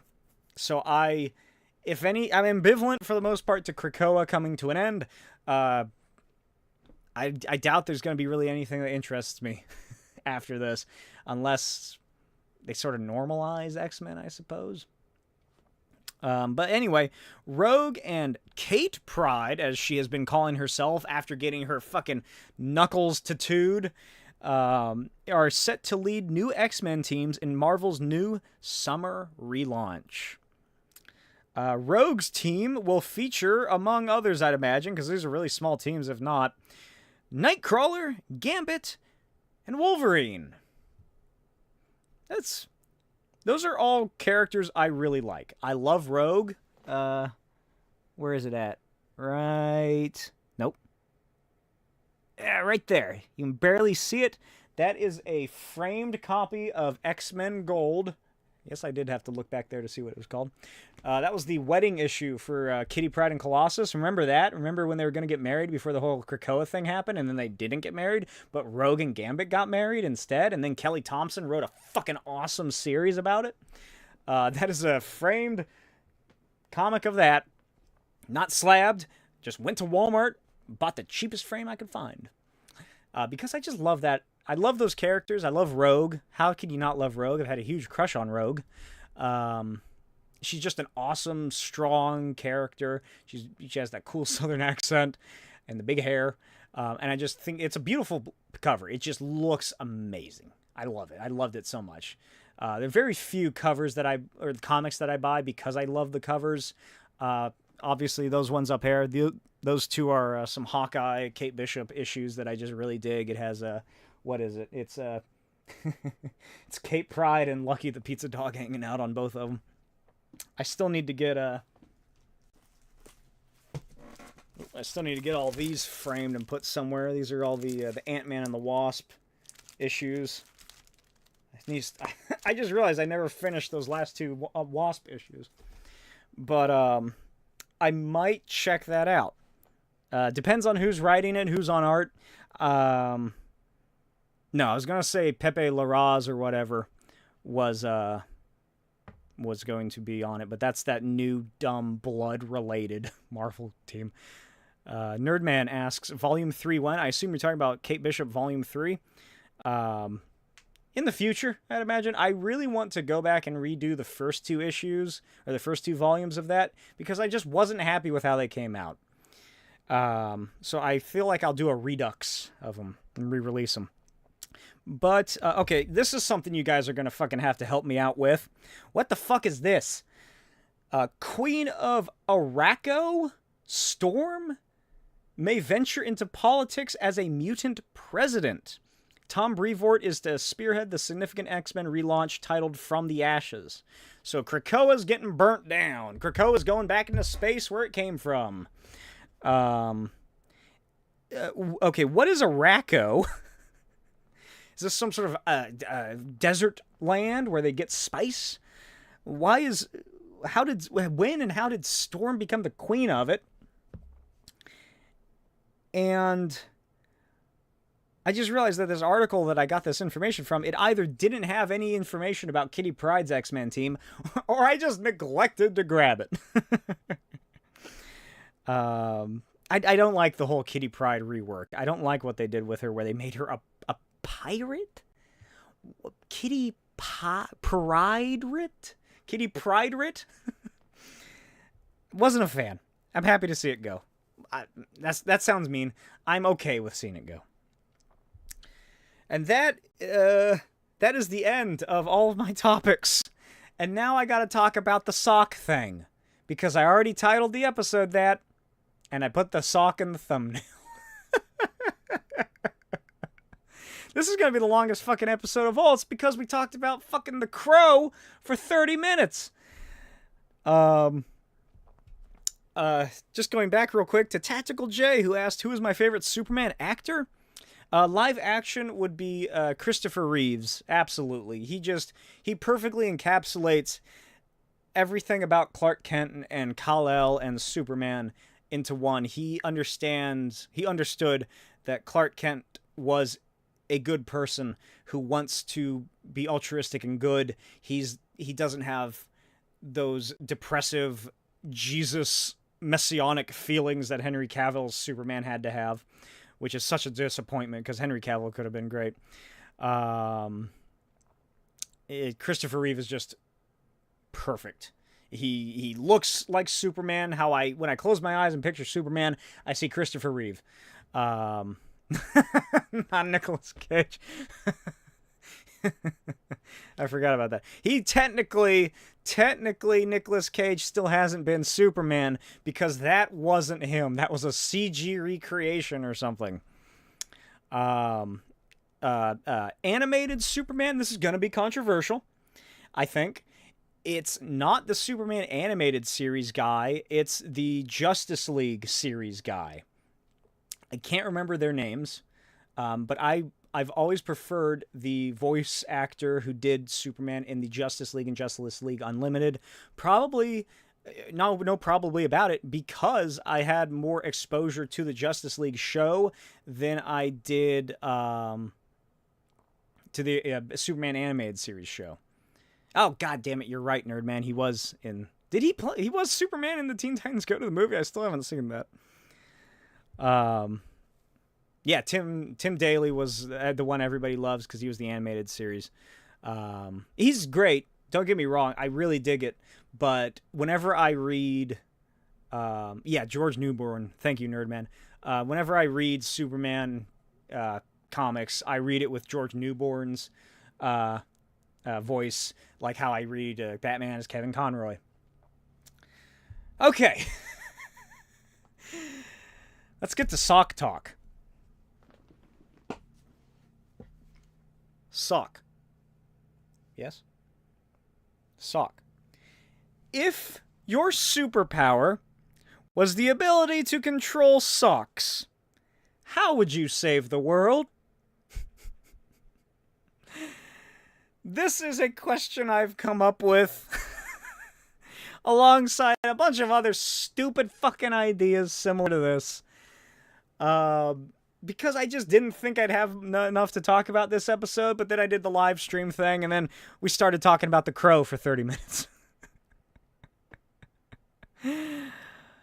So, oh, thank you for Sock Talk becoming a regular segment. Yeah. So, let's think this through, guys. Let's all put our brains together and figure out if you had the... Okay, so here's what the question is. Let me read it again for anybody that missed it. If your superpower was the ability to control socks, how would you save the world? So what does controlling socks entitle? I imagine it's some sort of sock-based telekinesis or like sock manipulation. So obviously, you know, the first thing that comes to mind is pretty much everybody wears socks. And if you can control socks... I feel like a crazy person. If you can control socks, then that means you can constrict them and just blow apart people's feet. Obviously, that's the go-to answer. But how are you going to save the world like that? You can't blow up everybody's feet. Oh, that's a good idea. Nerdman suggests wait for the villain to sleep, then tell the socks to smother him so he can be taken in. It's like the scene in Attack of the Clones where okay, that's it. I'm gonna be... Let's say we're some sort of tech-based superhero who also has the ability to control socks. Okay, the villain. Let's just say we're in the DC universe. The villain is Lex Luthor. We know that Lex Luthor is a bad guy. He's this, he's a corporate evil man. He's a villain. He's out of prison again. And we're like, that Superman just doesn't get it right. And now that I'm talking about it, it's kind of talking about like Gunfire almost from DC. Superman just doesn't know what he's doing. We gotta put a stop. I gotta put a stop to him. I'm a superhero with tech who knows machines and I can control socks, and there's also a bunch of voices in my head that are giving me prompts. I gotta put an end to Lex Luthor. How am I gonna kill Lex Luthor with socks? This is so fucking stupid. What am I doing? Okay. Nerdman's idea. Let's work this through. Okay. Let's just assume we have a limited range on the sock control. Or do we? I'd say we'd have to have a limited control, because I feel like trying to take over the whole world's population of socks would really do us in. It really just probably give us a brain aneurysm or something, trying to control that many socks. So let's see how we get... Oh, the thigh-high socks. That'll really fucking get you. The thigh-high socks are the anaconda of dangerous socks. We would have to get close enough to Lex Luthor's penthouse to sort of let the socks in, or get the socks to control him. So either we send the socks in, akin to Attack of the Clones, where the droid drills a hole in the glass and droops the socks inside, and then using my mind powers, I control the socks to slither... Now they're socks. They're still just socks, I should say. What if he doesn't... Okay, so that's not going to work, because how are the socks going to get up onto his bed? They don't have thumbs, they don't have hands, they don't have little feet to climb up. I guess maybe the fibers of the socks? But is Lex Luthor the kind of guy to go to sleep wearing socks? I don't think so. This is getting tough. How do you kill Lex Luthor using a pair of socks? He would have to have a lot of socks. That's it. He's a rich dude. He has a lot... Yeah, make a pile. We combine all of the... We just get the socks and we just go. That's my sock controlling power. So...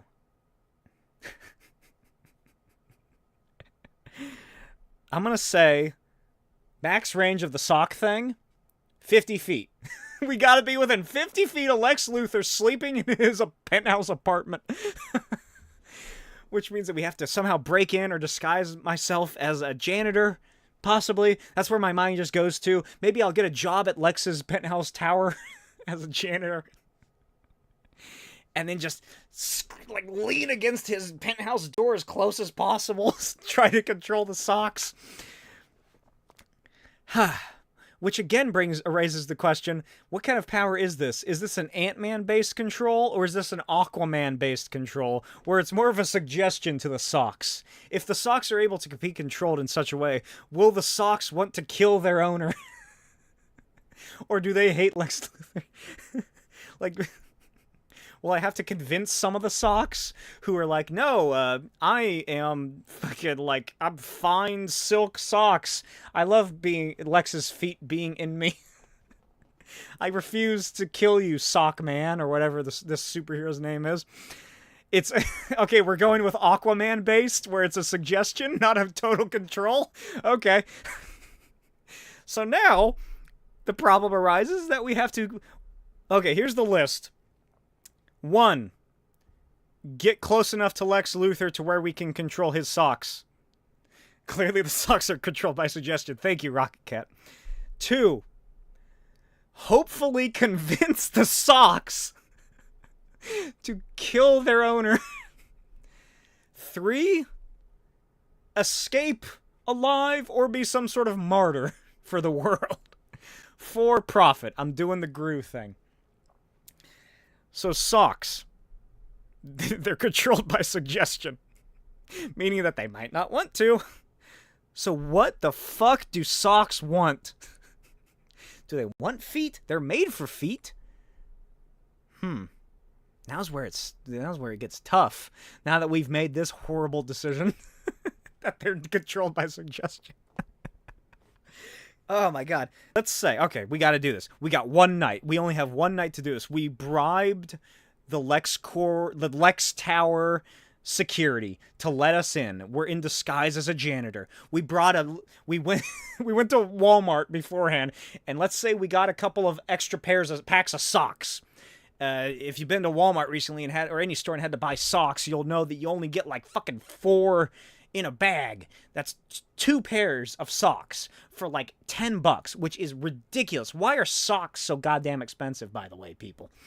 So let's say I have 2 extra bags of socks. So that's 4 socks in total that we have in reserve. And let's say Lex Luthor has 50 pairs of socks in his wardrobe. That's another issue. Is I'd imagine if you're like most people, especially a rich person, I'd imagine, has a drawer fit for the socks. So, assuming we can suggest and convince these socks to go against their master in revolt, how are they going to open the drawer door? They're just gonna... Are the socks going to be able to just thump themselves against it to open it repeatedly enough? Or is that going to make way too much noise, and then Lex Luthor's going to be alerted that his socks have come to life? This is not working out well. I don't think we're going to save the day, guys. I don't think we're going to get this one. Our time as a strange assassin-based sock-themed tech superhero, it's not going to work. Would Lex Luthor have enough dirty laundry, do you think? Or I guess, no. This just gets tough. I was going to suggest maybe sending my reserve socks underneath the door. Let's just assume it's a regular room door. Squeezing them under, and then seeing if they can reach the drawer. But they can't climb. I have personally established, to make this way harder for myself, that these socks are not able to climb. Oh, thank you, Rocket Cat. We're not going to save the day. We're saving the goddamn world. One sock at a time. How do we do this? Okay, let me set the stage. We've got to the top penthouse floor. It's a big hallway. Security has been disabled for... We got 15 minutes to do this, to be in and out. That's as much time as they could possibly lose. Oh, static electricity! Oh my god, you're a genius! Rocket Cat. Holy shit, I didn't even think about that. Alright. So, here's what we do. I'm pushing my little janitor trolley down the hallway.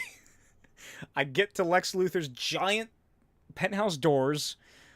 Security's disabled. It's dark. It's quiet. Nobody else is there. I can hear Lex snoring using his sleep apnea mask. So, static electricity. I think that's how we do it. So, what I'm thinking, I get the reserve socks out. And then, I just rub them against my body. And I go, all right, guys, go. Go and get the other socks. So, I don't know. I have some sort of shag lining inside of my fake janitorial jumpsuit.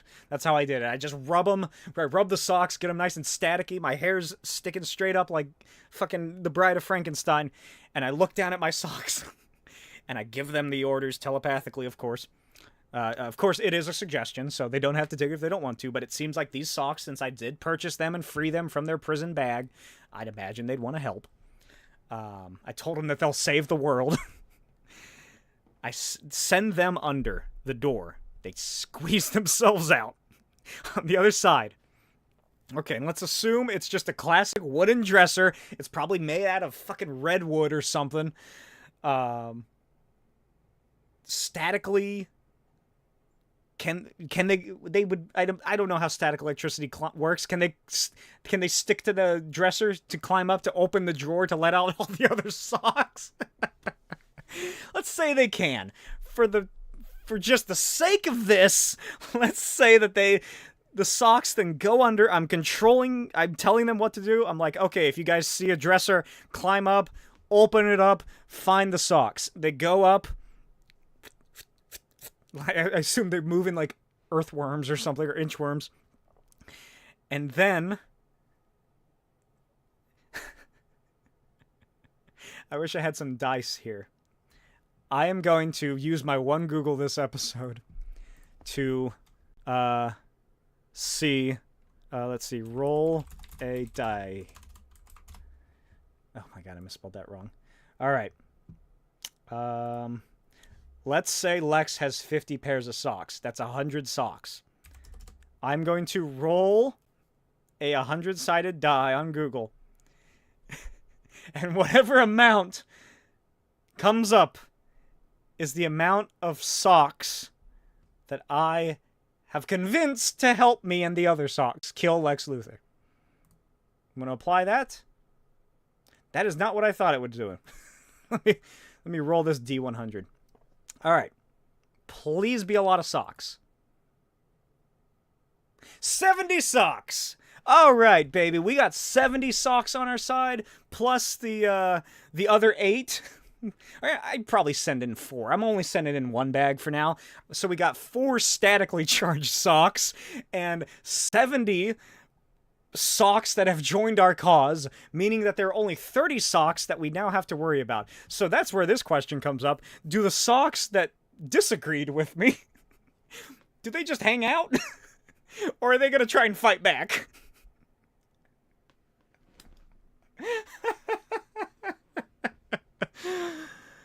Oh, yeah, Lex Luthor is going to be found in the morning, strangled by nothing, because I'm going to take the socks with me.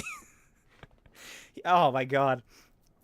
Alright, so we got 70 socks under the control. They're all just... I don't know why they're making that noise. They're all flopping down on the ground. Lex Luthor is 100% not going to be the kind of guy who has carpeting on his floors, especially in his bedroom. Although, he might have a thin carpet sort of outlining his bed, that his bed is stationed on. Or maybe he's messy in his sleep, and he accidentally drapes over a blanket. I've already established that this version of Lex Luthor has sleep apnea. So is there something we could do with the sleep apnea mask? Start thinking. Fuck me, man. This is so ridiculous. Oh, God. All right, so we got 70 socks. We got 74 socks in total. They're inching their way across the floor towards a sleep apnea mask wearing dead asleep Lex Luthor. He's probably dreaming about having hair and killing Superman. Let's see. All right, so we've gotten to the bed. And I'll say that a blanket has been drifted off askew. And it hangs and slumps to the ground. So the socks have something to sort of... They can simultaneously charge themselves as they slide up, as they inch themselves up the bed. These 70 pairs of socks. Oh. Huh. And...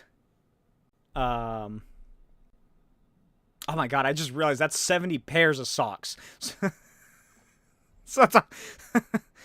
Wait, no, that's... Never mind. Whatever. That's 70 socks. It's 70 socks. I don't want to do math. So. I'm thinking...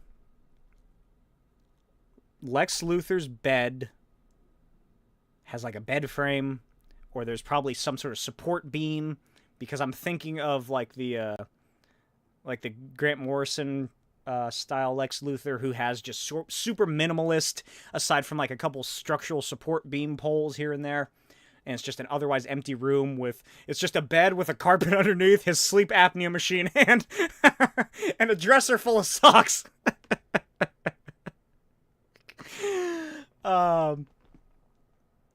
I'm thinking, here we go. Could we somehow supercharge the sleep apnea machine via static electricity and wherever the fuse is connected? I'm thinking we either do that and try and blow it out the window. No, it would be too strong. I was thinking we could somehow chain the socks around his neck, destroy the window, and then try and, like, make the sleep apnea machine, like, fall out with the mask still attached so he gets hung or hanged. I doubt Lex Luthor would have windows that weak. So, I think what we have to do is just suffocate him. 70 socks. Not even imagine 70 pairs of socks, which would be double that, 140. If you're sleeping and suddenly he already has sleep apnea, so he's already going to be choking to death anyway if the mask comes off. Do you think if you're dead asleep and then suddenly you start feeling soft, silky, whatever expensive material his socks are made out of, but they're forceful, they're all over your face, you think you're going to be able to fight off 70 socks? Especially some of them that are electrically charged. I don't think so. So, yeah, I think, here's what I'm going to do. I'm going to order 15 of the socks to go down to his little sleep apnea machine. And I think it's like a tube that connects to the mouthpiece. I'm going to order those 15 socks to bundle themselves up and just wait. Wait for their time to strike. Meanwhile, the other 55 socks are positioning themselves all around Lex Luthor's head. And then when the time to strike occurs, the ball bundle of socks clumps onto the tube for the sleep apnea mask, cutting off his oxygen or however those things work, making him... And then as he wakes up, just face full of socks. He pulls the mask off probably out of just, normal, like, oh, I'm choking. And it's right then that the socks strike. And they're just fucking going down his throat. They're clogging him up like, those old cartoons where a character would eat too much and, like, the food would just clump up in the throat. And just, like that. And boom. It doesn't take that long for a human being to die via suffocation. Maybe at most he could last, like, 2 minutes, maybe. That's another thing. Okay, here's something. I'm going to tell another couple of socks to tie themselves together. Hopefully they know how to make a tight knot. I'd imagine so. I'd assume that whatever I know, they know as well. So I study up on the best knots. Have them tie themselves up. And then loop around his face to get his nose, too. And then, boom. We have killed Lex Luthor, and we have saved the world via socks. I then control, or I suggest to all the socks inside, mine and Lex, formerly Lex's, to come with me and be my socks now. Because I am Socks. Socks Man. Socko. And I have once again saved the day. And no one is any the wiser. Daily... the little type pops up. Daily Planet, exclusive headline. Lex Luthor suffocates in the middle of the night by a sleep apnea. LexCorp CEO chosen. New CEO. Otis. And there we have it, everybody. At a little under 2 hours in this little live stream episode. Oh yeah, soccer rang, that would have been good. But that sort of implies that I use them as boomerangs. We have done it. We have figured out how to successfully save the world, specifically kill Lex Luthor, via the superpower to control socks. I had this whole thing in my notes, too, about, like, what would a sock-based superhero's villain be? And the only thing I could come up with was some sort of fungus-based villain. But I'm glad we didn't go that route. I'm glad we went Lex Luthor assassination. So that brings us officially to the end of the first ever live-streamed episode of the Comic Shtick Podcast. As always, you know, check it out.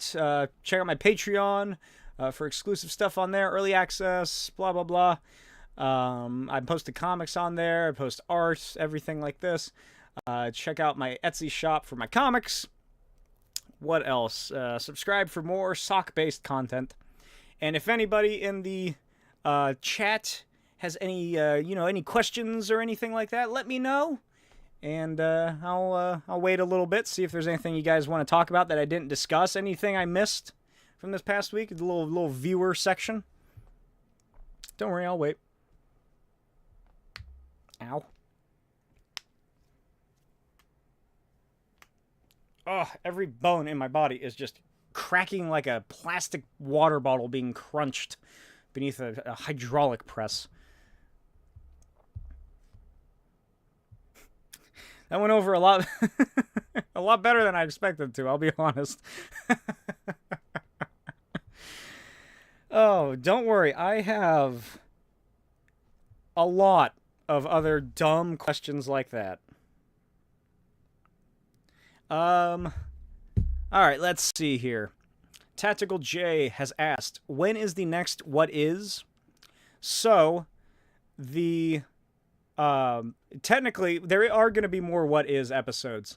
But for the next 2 weeks, it's going to be re-uploads of some classics. So the next official one, I think, is going to be at the end of the month, because that's going to be Squadron Supreme at the end of the month, which is March 25th is the official return, and that'll be Squadron Supreme issue number 2, which sees the Squadron face off against Kang the Conqueror. That really would have worked well for me if Jonathan Majors hadn't been a piece of shit. Let's see. Am I ever going to do a what if for the massive verse like Radiant Black? Probably not. Radiant Black is... I can't remember what Radiant Black is. I haven't read it, I'll tell you that. I have not read it. I'm not too familiar. I recognize the name, but I don't really know. I don't really want to... Just to really stick it to the man that is DC and Marvel, I don't really want to cover too many indie comics, especially ones that are more recent, because I think Radiant Black is still going, right? So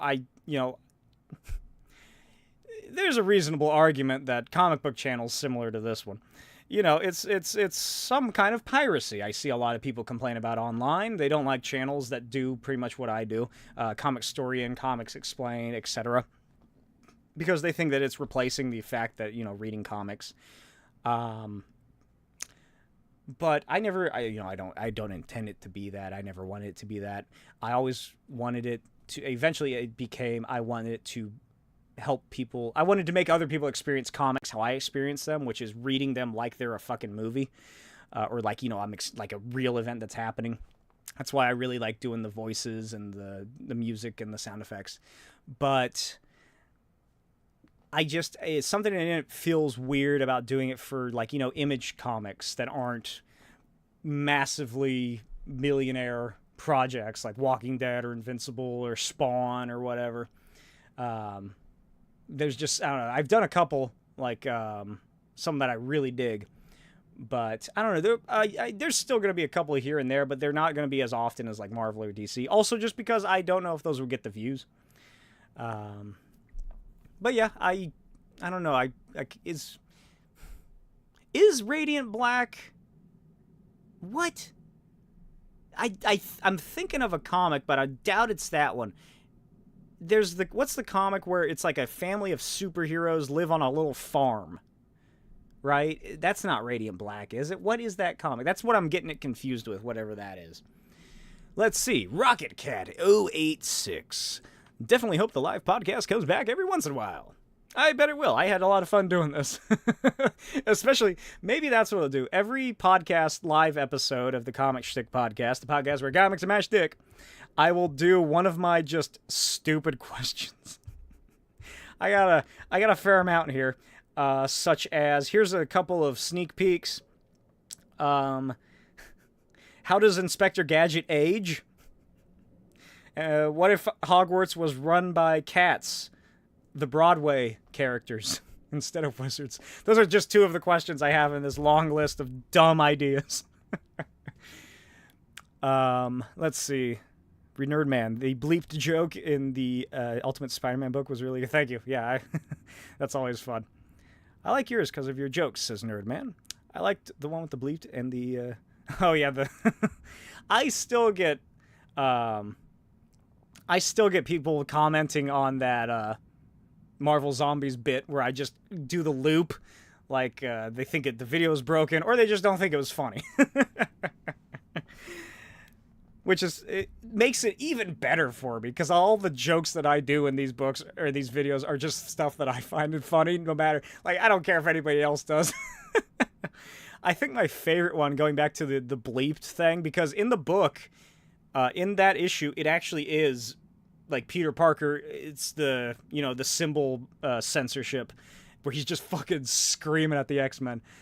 But my favorite use of using the bleeps on the channel was the Cherry Pop-Tart video, which I need to do another one of, because that gets a lot of views.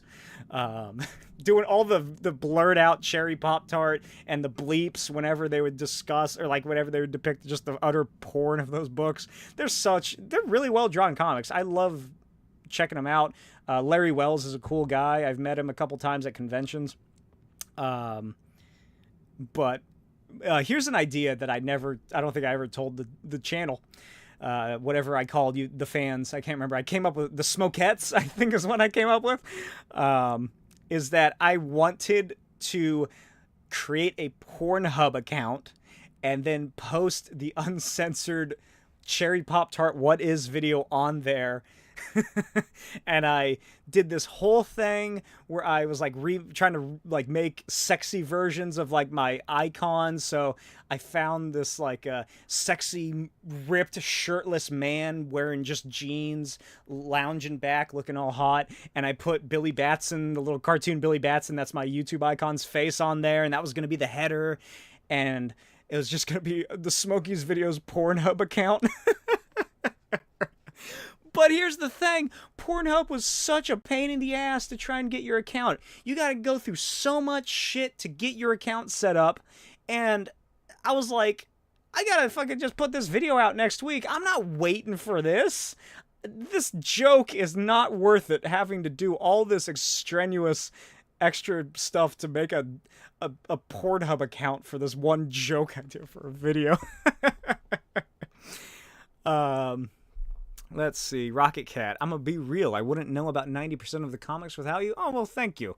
I'm glad that I can, I suppose, open people's minds and help them experience, the glory of comic books. I have a lot of them. I showed them off in my little video diary vlog that I posted the other day, where I'm going through and scanning the pages near the end.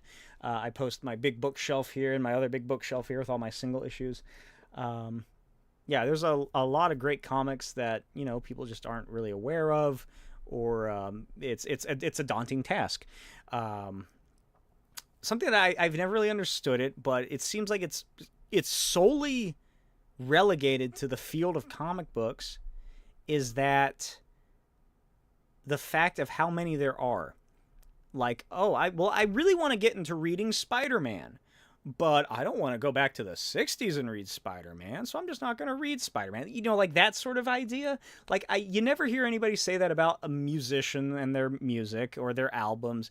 You don't hear people really say that about movies or TV shows, even though TV shows are just, it's episodic storytelling, which is literally the same as comics. But you don't have to. I didn't start reading comics at the beginning of a first issue. I do the same thing I do whenever I find vinyl records at like a thrift shop. The saying, don't judge a book by its cover, is only applicable to people. Otherwise, it makes perfect sense. I fully judge a comic by its cover. If the cover looks fucking sick, I'm gonna pick it up. Here is one of my favorite books that I've ever read.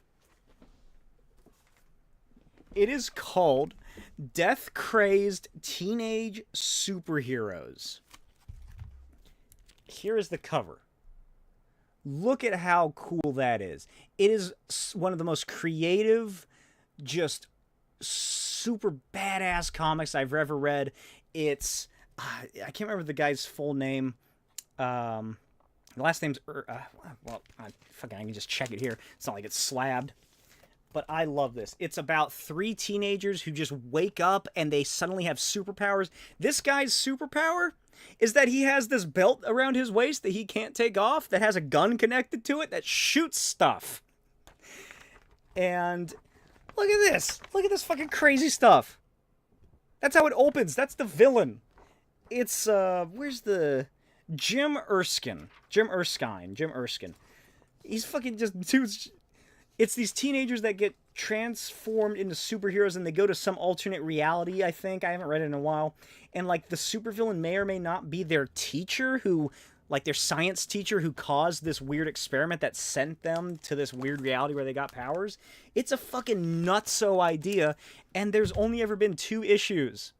That Jim Erskine guy, I looked him up online trying to find anything I could. He was like winning awards in the past 20 years for kids books. These are the only 2 comics he's ever made.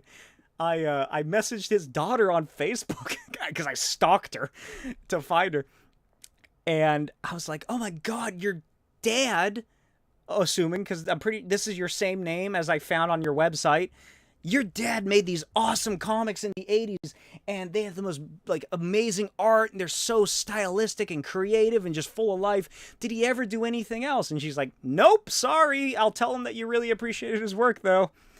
I don't know how I got on that topic. I think I was talking about just picking up books. Just pick up comics. If you don't have a store near you, most of my viewers are in the United States, so this is easier for you. There's a great website called mycomicshop.com. It's based out of Texas. They have just a fucking massive warehouse stockpile of comics. I don't know how their online business works, but it does, and I get a lot of books from there. They sell collections, omnibuses, trades, single issues. You can just search Superman, and it'll be, or Action Comics, I guess. Action Comics. And they'll have listed every issue of Action Comics from 1938 till now, at varying prices. And usually, sometimes what I'll just do is I'll go through 60s comics that I haven't read yet, and I'll just be like, what has an interesting cover?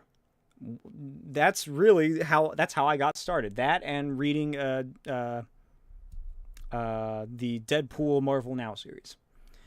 Let's see. Philip Kelton. Hey, not to sound like a troll, but how do you manage to keep up with the comic book nonsense and not lose your mind? Clearly I don't, Philip. You may have missed the 20 to 30 minute discussion I had about how I would use socks to kill Lex Luthor.